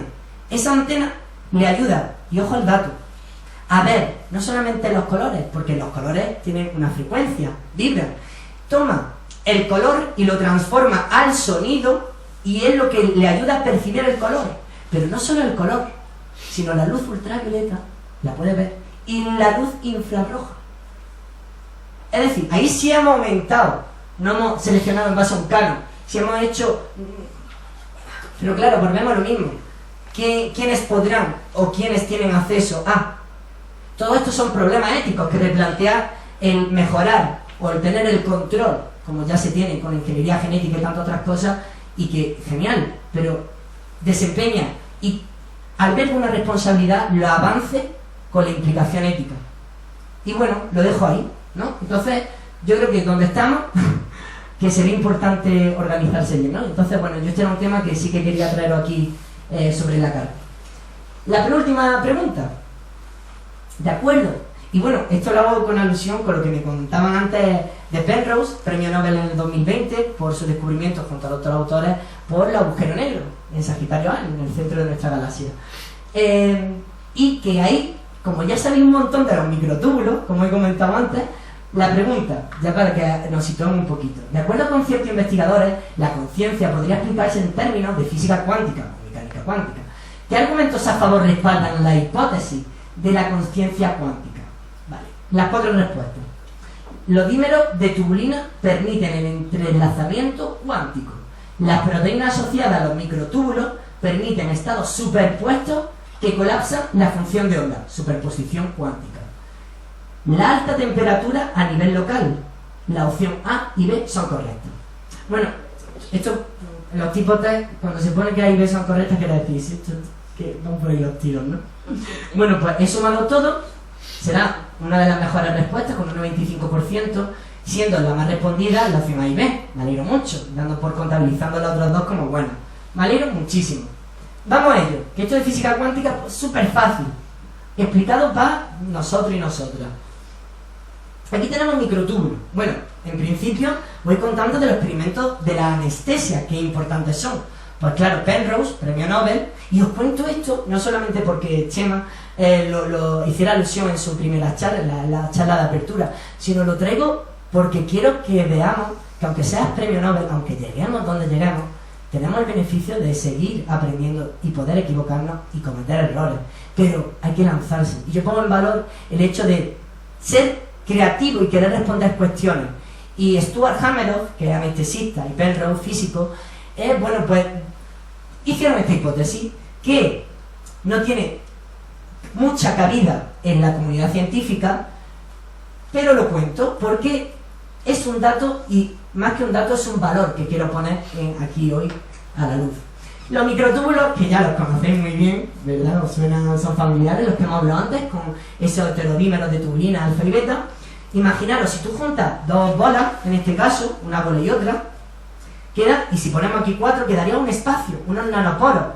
Y entre los nanoporos, si tiene que circundar algún tipo de líquido, quedaría como unos huequecitos. Esos espacios, en este caso, son hidrófobos. Así explicado a muy grosso modo, ¿vale? Esos espacios, que son hidrófobos, tienen un tipo de electrones, uno se llaman spi, y están desapareados, desacoplados, están ahí, ¿vale? Y claro, todo eso genera un movimiento, y ese movimiento hace que se cree un estado de la materia que a lo mejor no suena tanto, además del sólido, gas y líquido, se llama condensación de Einstein, de Albert Einstein. y ese condensado es como si fuera las partículas más elementales que conforman a la célula, a nosotros, a todos los átomos y posteriormente las moléculas, así la cadena de complejidad, genera como digamos como un plasma, para que lo entendáis, y ese plasma está frío, porque está aislado. Recordad, hidrófobo no está en contacto con el líquido, con el agua concretamente, y en ese aislamiento se genera frío. Por eso la última pregunta, la tercera opción, la alta temperatura, no, tiene que estar concretamente a 0 grados, 273, y en este caso, 15 Kelvin, ¿vale? Y bueno, pues todo ese entrecijado que tenemos ahí, con el movimiento y las características de los microtúbulos, que como hay dos tipos, van en diferentes sentidos, y eso permite realmente que se magnifique el efecto cuántico. ¿Y en qué se magnifica? En que queda un estado entrecruzado, entrecruzamiento cuántico, que es lo que veíamos en la primera respuesta. Esto ya lo entendemos más o menos, pero aquí, por la dinámica de los microtúbulos, tenemos que se da lugar a ese entramado cuántico, ¿vale? Vámonos por otras proteínas. ¿Recordáis? Esto es una célula, aquí tenemos el núcleo, y aquí tenemos lo que serían todos los microtúbulos. Pero que cada vez más los microtúbulos, esa red de autopistas, no están aisladas, tienen conexiones entre ellas, y esa conexión, estas chiquititas, estas de aquí, ¿vale?, que veis horizontales, se llaman proteínas asociadas a los microtúbulos, MAP. Bueno, pues estos MAP, recordamos que las neuronas llevan impulso eléctrico. Esa onda del impulso eléctrico, cuando esto que está en movimiento, ¿vale?, hacia un lado hacia otro, hace que, justamente como tienen conexión con otros microtúbulos, de repente hay dos que se superponen. La onda de ese impulso eléctrico se superpone, los dos, de dos microtúbulos diferentes, o del mismo, depende. Y eso hace que generalmente haya un colapso de la onda. ¿Más o menos? Más o menos, ¿no? Sí, pues ya sabéis mecánica cuántica, enhorabuena. Vale, pues como he dicho, Hameroff era anestesista. Claro, y este experimento, la verdad que tiene muy mala reputación, por así decirlo, por la comunidad científica, porque aunque tengamos a un anestesista, cuando se puso anestesia, se vio en algún experimento, por eso recordad que en algunos ha pasado la hipótesis, es una teoría, bueno, pues no termina de generar esa inconsciencia que buscábamos antes. ¿Acordáis la gráfica en español y en inglés? Pues bueno, ahí está la cosa, ya sabemos esto. Y ya sí, la última pregunta, y esto ya por, bueno, os lo comento, la décima. Desde el área de la neurofisiología, algunos investigadores han propuesto una teoría que permite explicar la expansión de la conciencia, quizás va a tener ese escenario que he dicho anteriormente, el 8, en la pregunta 8, ¿no?, de esa ética. ¿En qué elementos se puede apoyar esa expansión? Y os comento, en la teoría de la relatividad especial de Albert Einstein, que la hizo en 1905, y era a la velocidad a la que viaja la luz, 300.000 kilómetros por segundo, no hay nada no hay partículas que vayan más rápido, es decir, no hay partículas súper relativistas, todo es relativismo, todo queda ahí.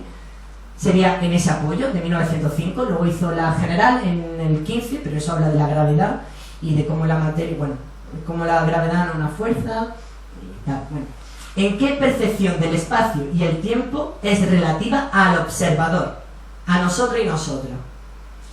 En la creación y expansión de los campos neuronales. Y todas las respuestas correctas. Pues aquí he sumado todo y claro, ¡ole! La respuesta 10 con un 100%. Hemos acabado bien, ¿no? Pero claro, esto, como he dicho, es fácil, porque si vemos que todas las respuestas y suena un poco ajeno, pues está bien. 57,6%. Es decir, un 34 personas han votado esa opción. Y os voy a contar. Todas. Ya he adelantado la de Einstein en 1905. Pues os voy a hablar de que esta información la utilizó Hermann Minkowski para... Él era matemático, no sé si lo conocería a lo mejor, porque bueno, veo aquí de matemáticas profesores, me alegro mucho. Hizo la teoría geométrica de los números.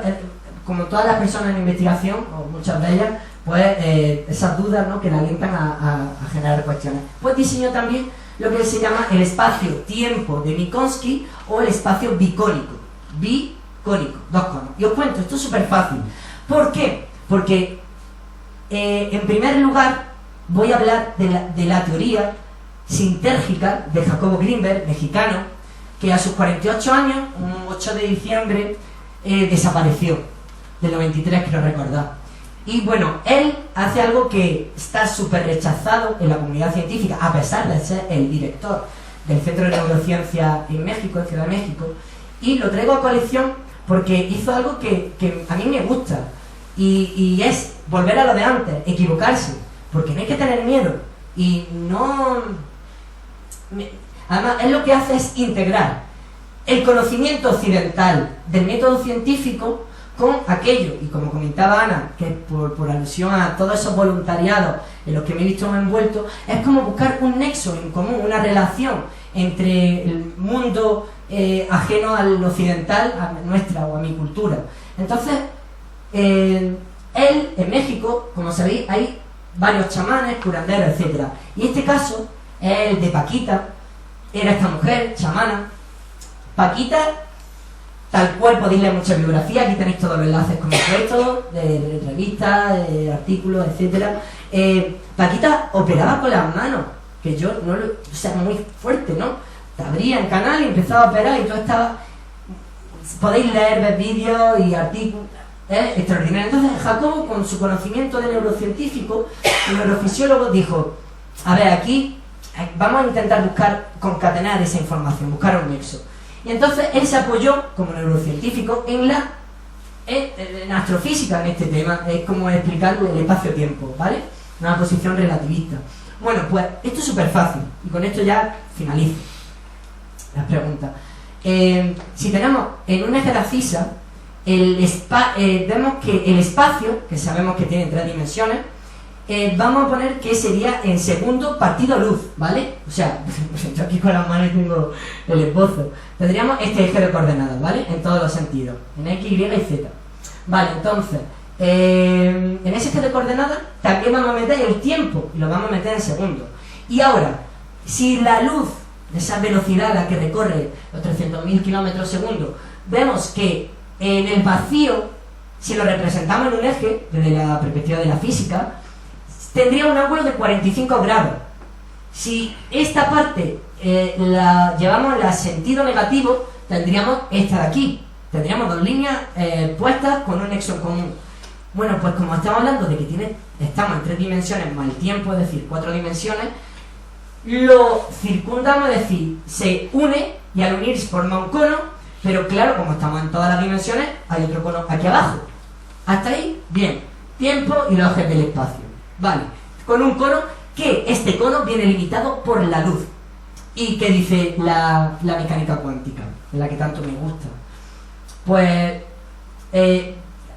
lo que dice que todo lo que queda en el espacio de la luz, como no puede ir más rápido, toda la materia o ese universo queda contenida aquí, en este espacio, y es inevitable. Y todo lo que acontece en lo negativo, es decir, en lo que llamamos a lo largo de la flecha del tiempo, lo que llamamos el pasado, y todo lo que acontece en el futuro, se me afectaría aquí, en un presente. Y eso es lo que diseñó Minkowski, admirabilísimo, además de tantísimas cosas, os recomiendo que le echéis un ojo si os interesa.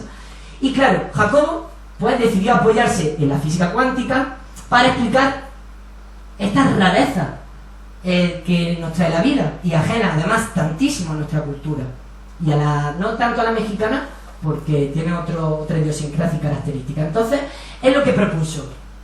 Es muy sencillo, después de todo esto, que hoy vais a aprender de física y vais a salir de aquí hecho una figura. En el punto donde converge todo, cono convergente, cono divergente, tendríamos el observador, nosotros y nosotras. Para explicar todo estas peculiaridades, digámosle así, vamos a decir que dice que la coherencia de la unión, que es a lo que se le denomina experiencia, requiere del procesamiento, ¿de qué? De su ciencia, de la nuestra, de la neurociencia me refiero, de los campos neuronales.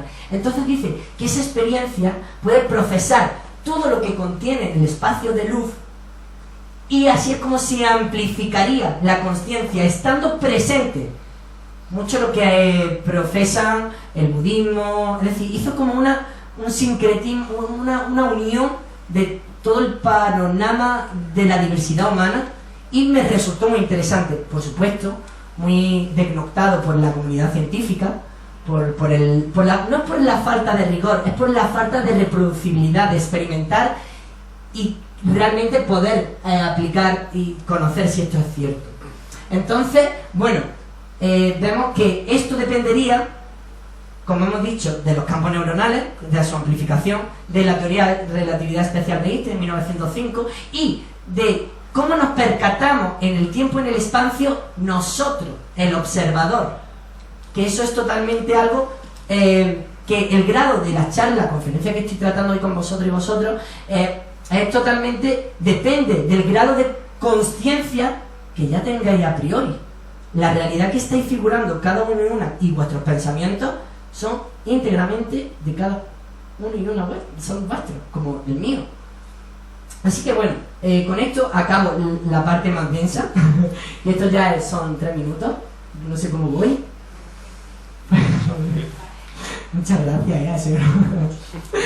Bueno, la futura perspectiva. Esto nada, simplemente la futura perspectiva es como eso cuando tú vas por el campo y ves esos senderos, los senderos del deseo, ¿no? Que es porque mucha gente va andando en ellos y no hay camino, pero se va haciendo, se poza un camino a lo largo del tiempo. Pues esos caminos del deseo sí que son medibles, y realmente no quiero profundizar en ellos si no me matáis, pero es que tampoco voy a profundizar porque realmente no hay nada fijo, todo es cambiante y hay un escenario muy grande. La primera, la teoría de la sincronización de las redes, sería, bueno, pues como, no sé si conocéis las criptodivisas, lo importante de la interconexión a través del blockchain, diferentes nodos que interconectan con otros. Pues aquí ocurriría exactamente lo mismo. Con eso no digo más nada. En el modelo modular, que sería este de aquí, tendríamos que hacer una distinción de dos áreas: la macroconsciencia y la microconsciencia. Y para tener esa macro necesita alimentarse de la efectividad que todas esas pequeñas microconsciencias confieren a la macroconsciencia. Todo esto ya sí tiene el rigor científico y es por lo que se está investigando y está en continuo cambio, ¿vale? Aquí estas también, bueno, todas tienen su crítica.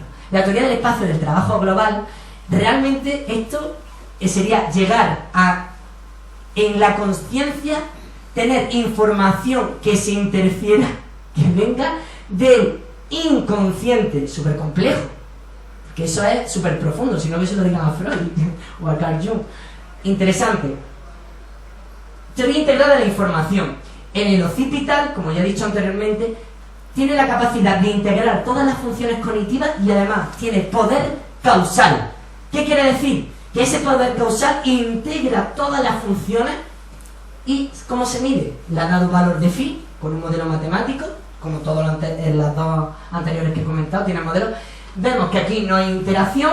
Aquí, en los correladores que comentaba de los núcleos de la consciencia que estarían aquí atrás, cuando confieren y comparten información se integra, vemos que phi alcanzaría un valor muy alto, que es la forma de poder medirse. Y esto va relacionado con la teoría de la información de Shannon en 1948, que se escapó un ladrón de Stuttgart en Alemania, iba para Londres y le tenían que enviar la información y la policía y la información no llegaba a tiempo. ¿Y qué se sacó? Pues la teoría de la información, poder enviar muy comprimida una serie de información que ocupara muy poquito. Modo muy simplificado, tiene el factor sorpresa, que además se denomina así, y se genera por el qubit. El qubit, que además este libro de José Enrique, que estudió aquí en la Facultad de Ciencias y es profesor actualmente, bueno, de hace ya, en Extremadura, en la Universidad de Extremadura, pues habla también, que yo me compré estos libros, esto no me llevo yo ni nada, pero si os gusta este tema os lo aconsejo porque va en dirección a esta línea, a lo más actual. Y por cierto, aquí tengo también, que antes el acuerdo, que lo vuelvo a recordar, tiene una estrellita, el acuerdo que se hizo en Cambridge en el 2012, 2 páginas para decir qué animales tienen conciencia, que son los vertebrados. Qué sencillo, ¿eh?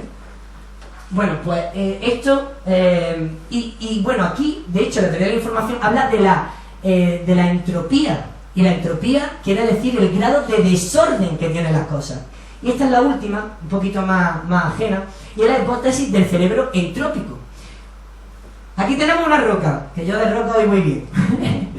Aquí tenemos mi querido estromatolito, pues tendríamos que esto está tan ordenado porque tiene poco desorden, por lo tanto tiene poca entropía. Y aquí es donde tenemos toda, en ese cuadro del vigilia, del sueño REM, de la parasomnia, todo eso, del sueño profundo, etcétera, todo eso quedaría aquí, en la realidad que conocemos y podemos alterar hasta un cierto grado de consciencia o inconsciencia.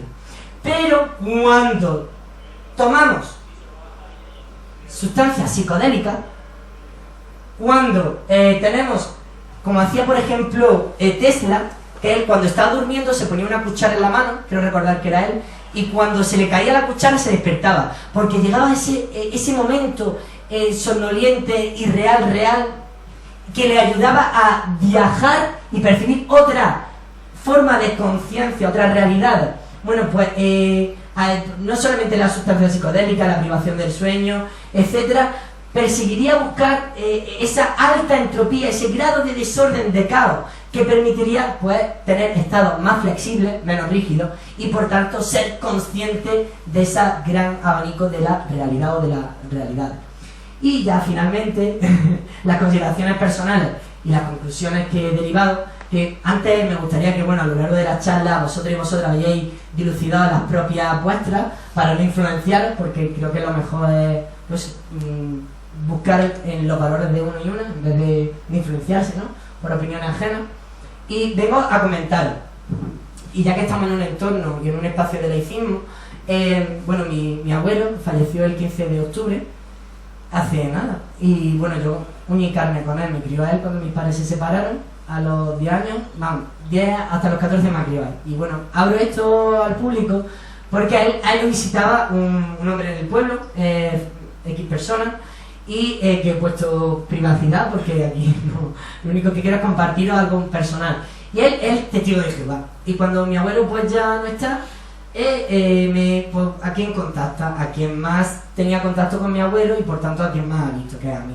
Y bueno, pues me envió un vídeo que aludía a prueba Dios todas las religiones en su correo. Y claro, yo le contesté, y mira que tarde en contestar correos, pero cuando vi eso digo, querido tal, no se trata de si Dios aprueba de cualquier religión, Dios porque estamos en este contexto, o da igual si son da igual, no hay que decir más información. Solamente lo que quiero que os quede cuando yo le pregunto es, ¿apruebo yo con mi conciencia todas las religiones? Soy yo, no voy a dejar que nadie opine o tome el valor de mi ética y mi moral por mí.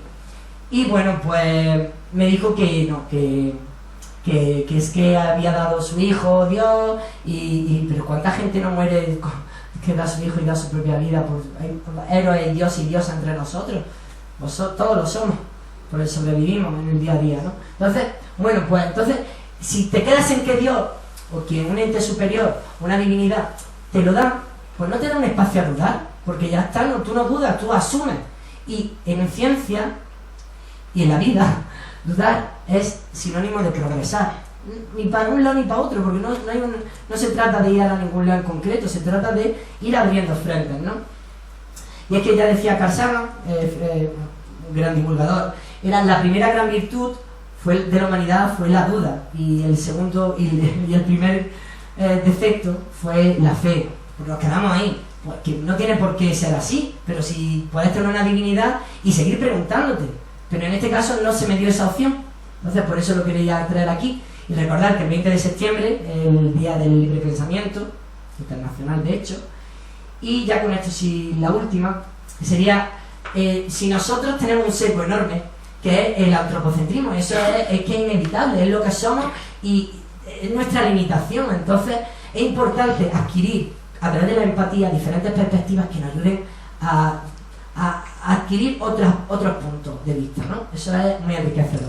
Otra cosilla que me hace gracia como lo quería traer en esta charla, es por no tener miedo a equivocarse.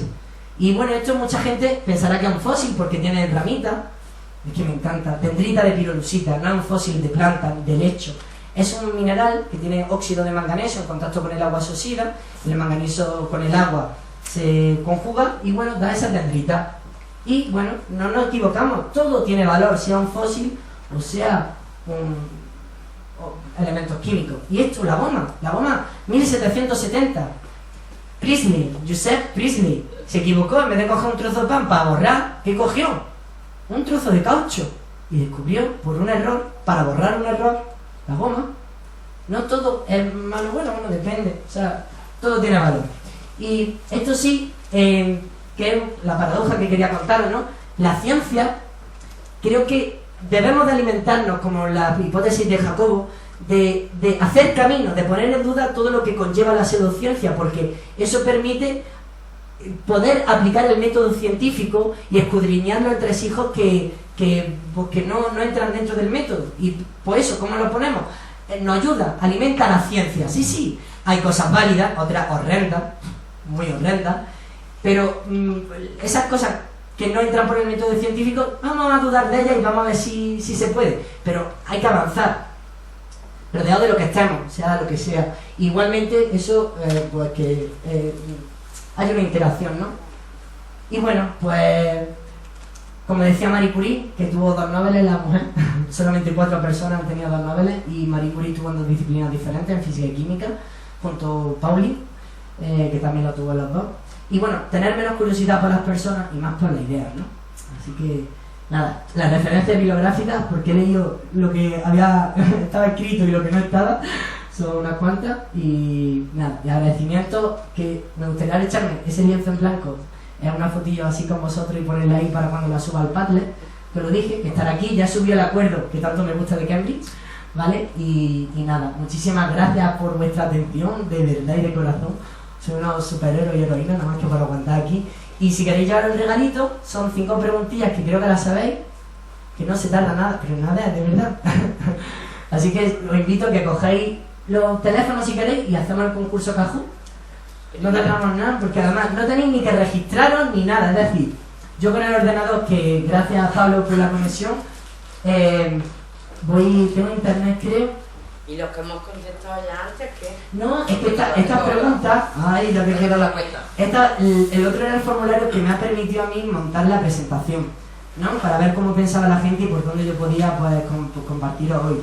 Pero estos son, bueno, pues 5 preguntas ajenas, que es solamente poner un código que encontraréis un segundo. Yo os lo comparto.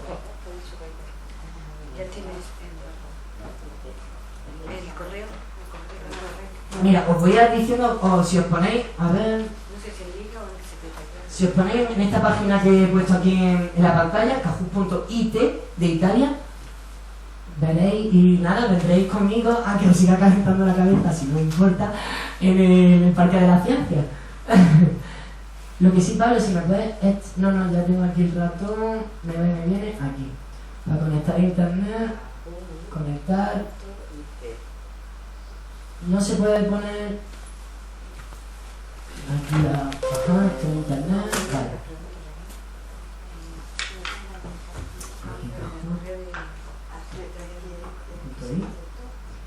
¿estáis preparados? ¿Habéis tomado muchos apuntes? ¿Pocos? ¿Queréis ya salir coquetear y coquetear? ¿Cómo va? Venga, vale, pues es el Kahoot, si ponéis el IT, es el que ha salido vosotros y vosotros, ¿cierto?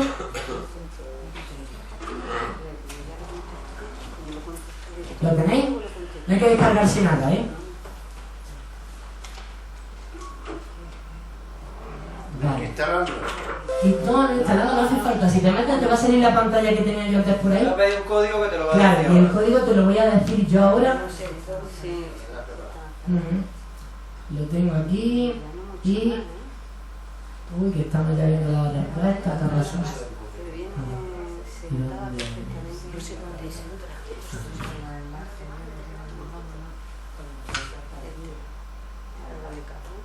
Vale. Vale. ¿Y por qué no se ve la pantalla para que la gente...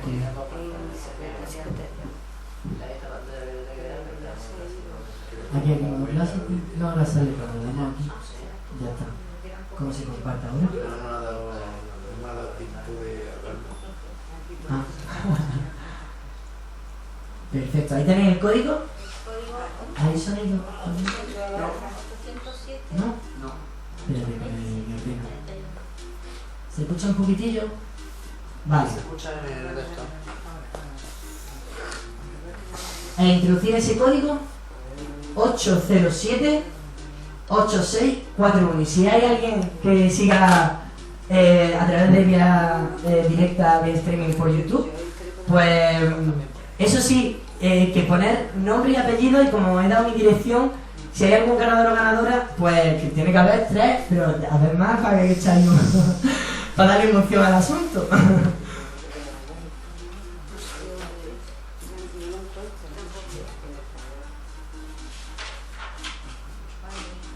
Muy bien, ya tenemos ya 4, venga, ¿quién se anima? Vamos bien, vamos bien. Prefiero eso, poner nombres para que yo pueda... Sí, si queréis, yo lo prefiero, porque si alguien desde casa, por ejemplo, que lo esté siguiendo, pues supongo que para darle el premio tengo que saber quién es. Es que no sabemos cómo entrar. No, yo lo explico en un momento. No os preocupéis. No, esto es en internet. Nos vamos, mira, nos vamos a la carpeta. ¿Dónde está Google? Aquí. Aquí lo tenemos. Aquí, nos vamos a Google, ¿vale? Una vez en Google, nos vamos y ponemos, escribimos Kahoot, o lo deletreo, ¿vale? Sería K de kilo, A, O, A. ¿Cómo? K-O, exactamente, pero lo digo por si... K-A-H-O-O-T.IT, ¿vale? Y ahora ya directamente introducimos el código que vemos por ahí. Bueno, me alegro de que sea la primera vez que hacéis un Kahoot. Aquí no nos voy a aprender. Cuántica. A ver, no hay más María. A ver, ¿quién, ¿le puedo ayudar a alguien más? Sí, por supuesto. Por favor, que cara más fuerte, demonio. No te preocupes. Da igual, no te preocupes. Ángel, ¿no? Vale, nos vamos aquí otra vez a... Nos vamos aquí, ponemos KAHOOT.IT. Queda grabado. Y ahora le digo el lo voy a escribir... 807 807 8641. Perfecto. Y ya límite de jugadores. y ahora tiene que poner su nombre, el nombre que quiera, le puede escribir. Ya no podés jugar más. Ni vamos a poder debatir. ¿Qué? Será bien grande. Ya no hay debate. Son más de las 9. Sí. Es difícil debatir esto. ¿Vamos bien? Sí. No. Vale, ya está. Ahora le tengo que dar a la pantalla para empezar. Dale, que si no, no... ¿Vamos bien? ¿Alguien me ha quedado por ahí atrás? Que no quiero dejar, que me quiero introducir con Da igual, no se vosotros. puede más. Ah, no se puede. Son 10, los 10 primeros. Ah, son podidos, ya está. Pues esto es lo de hambre. Vamos, os comento, ya que nos vamos a iniciar, ¿vale? Son 5 preguntas. Y cada una, primero va a salir la pregunta, la voy a leer yo, voy a leer también las respuestas, y cada respuesta en el móvil solamente voy a tener 4 cuadrados. Uno va a ser rojo, otro azul, otro verde y otro amarillo, con diferente orden, pero van a estar esos 4 colores. Aquí yo leeré las respuestas, y esas respuestas tenéis que darle en el teléfono móvil al color que creéis que es la respuesta correcta, ¿vale? ¿Vamos bien? ¿Sí? Está claro. Pues nada, mucha suerte. A empezar. Cargando. La conciencia, es la conciencia único patrimonio de la humanidad, así se llama este cuestionario, y vamos a empezar con la primera pregunta. 1 de 5. A través de este documento se reconoció la conciencia de los animales no humanos. Primera respuesta. Rojo, Protocolo de Kioto. Azul, Acuerdo de París. Amarillo, Declaración de Cambridge. Verde, Declaración Universal de los Derechos Humanos. Uy, qué papel más bonito tenía yo aquí. No sé si me acordáis. Que os vaya a ver al final todo. Vale, hay 20 segundos. Muy bien, hay una persona por ahí que se ha quedado atrás, creo yo. 9 y los 9, ahí está súper atento. Yo eso, el regalito va para mí. Que ojo, allí dejé una caja que no he comentado de color rosa, por si me quería escribir alguna sugerencia, comentario, con los folios que he puesto al lado, para quien quiera darme feedback. Me pues, quedan yo 4 me minutos, no voy. me da tiempo a nada de eso si no le da la siguiente. 4 minutos, venga, nos vamos para acá. José, Carmen, Mari Carmen Noguera, Maite y Juan Luis, vamos bien, vamos bien. Seguimos. Mucho ánimo a todo el mundo. Segunda pregunta. La expresión de la proteína que dije ante el humano implica una mayor neurogénesis en el neocórtex, debido a que el Homo neanderthalensis se lo permitió. Azul, la intencionalidad y perseverancia del Homo sapiens. Amarillo, un intercambio de base nitrogenada de púrica pirimidínica. Y el verde, de sustitución de un aminoácido de la lisina a arginina. Y os recuerdo que esta era la transquetolasa, una enzima que he comentado la diferencia. Oye, muy bien, ahí se han caído unos poquillos más. Me gusta, había ahí un despistado. Oye, responded sin miedo, estamos aquí para aprender. Si no la sabemos, bienvenido sea la duda. Oye, se acabó el tiempo, a ver, se acabó. Claro, son 20 segundos. Y ya no me da tiempo. A ver, vamos, a ver. Claro. Ya no te la puedo poner. Vale. Enhorabuena a todo el mundo, ¿eh? Vamos bien, han cambiado los puestos. Mari Carmen, Maite, Juan Luis, Miguel. Vamos, que nos vamos. Tercera pregunta. ¿En qué organismo se ha demostrado la capacidad de ser consciente? Rojo, plantas. Azul, cefalópodos, artrópodos y anfibios, vertebrados. Amarillo, medusa. Y verde, bacterias, arqueas. La velocidad a la que se responde 7 también como segundos, punto. exactamente como bien dice Pablo. Falta ahí una persona que se nos queda atrás. Bueno, no pasa nada. Oye, 7. Ahí me han puesto la batería y la arquea, que yo sé que nos gusta mucho mover mucho de ella, pero conciencia de momento no ha llegado, ¿vale? No llegó. Y las medusas, como dije, lo que va para atrás después de los cefalópodos, no hay tutía todavía. Seguimos, muy bien a todo el mundo. Ahí quedamos por Mari Carmen, Maite, Miguel Ángel, José, Zamora y Carmen J. Vamos a la penúltima pregunta. La proteína ARC de las neuronas parece tener su origen en rojo, un retrovirus endógeno. Azul, el desarrollo embrionario. Amarillo, una infección bacteriana. Y verde, el hipotálamo. Vamos a ver, 6, animar a responder. 7, quedan 2, 8 y el novena. ¿Se va a quedar en duda? Bien, ha respondido todo el mundo bien. Me alegro que los virus se han quedado. Es que era anterior engañaba lo de las bacterias y los virus. Era así. Es que estás entusiasmado con los virus. Vámonos con la última pregunta. Y cambia el podio Maite, Miguel Ángel, Mari Carmen Zamora, José Zamora y Nati. ¿Quién se va a venir conmigo al Observatorio de Astronomía del Parque de la Ciencia? Última pregunta, mucha suerte a todo el mundo, ¿vale? Según ciertas investigaciones, para ser consciente es necesario que haya una actividad neuronal mínima. ¿En qué región? Vemos la respuesta. Rojo, cerebelo. Azul, bulbo raquídeo. Amarillo, médula espinal. Verde, los correlatos neuronales de la conciencia. Tú tienes su musiquilla para ir animando. ¿Sí? 9. Vamos, ya estamos todos entonces, ¿no? Alguien saca por el camino. Uy, que era bulbo raquídeo. Uy, lo del bulbo raquídeo. Mira que la respuesta estaba ahí que además conciencia. Que estaba ahí casi, bueno, del bulbo no pasa nada, damos un poquito más para atrás, pero no ha habido tan mal porque el núcleo que los correlatos están justamente en el occipital y el bulbo aquí, así que por la zona más o menos no quedamos mal, ¿eh? Lo comió por lo servido. Así que vamos a ver quién ha ganado y anoto. ¿Estáis preparados y preparadas? ¡Qué emoción! Podium para tercera posición tenemos a Carmen J. Toma, bien. Enhorabuena, segunda para otra Mari Carmen Noguera. Y la primera Tachán. para Maite. Bien, 3 mujeres. Enhorabuena, que la compañera ahí. Yo no he podido contar. Enhorabuena, enhorabuena a todo el mundo, ¿Y ¿verdad? la cuarta no se ve? ¿El qué? La cuarta que estaba yo antes. Sí, ¿Qué claro. puedo decir? La cuarta. Yo aplaudo a todo el mundo, esta aplauso para todo el mundo, ¿eh? Para los ganadores no se les paga todas, ¿eh? Así que aquí no hay nadie que haya perdido. Bueno, pues Lo que mujeres sí- al poder. Exactamente, y ahora Pablo, un segundo, aquí. Y ya con esto, bueno, pues sí tengo la lista, la puedo descargar. Aquí están las preguntas por si había un problema y podés verla igualmente, también las tomé en el apartado. Si tenéis alguna pregunta, no os quedéis con ninguna duda, para mí es un placer, sé que es un poquito tarde. Los ganadores y ganadoras que se queden y las preguntas pues son muy bienvenidas, ¿vale?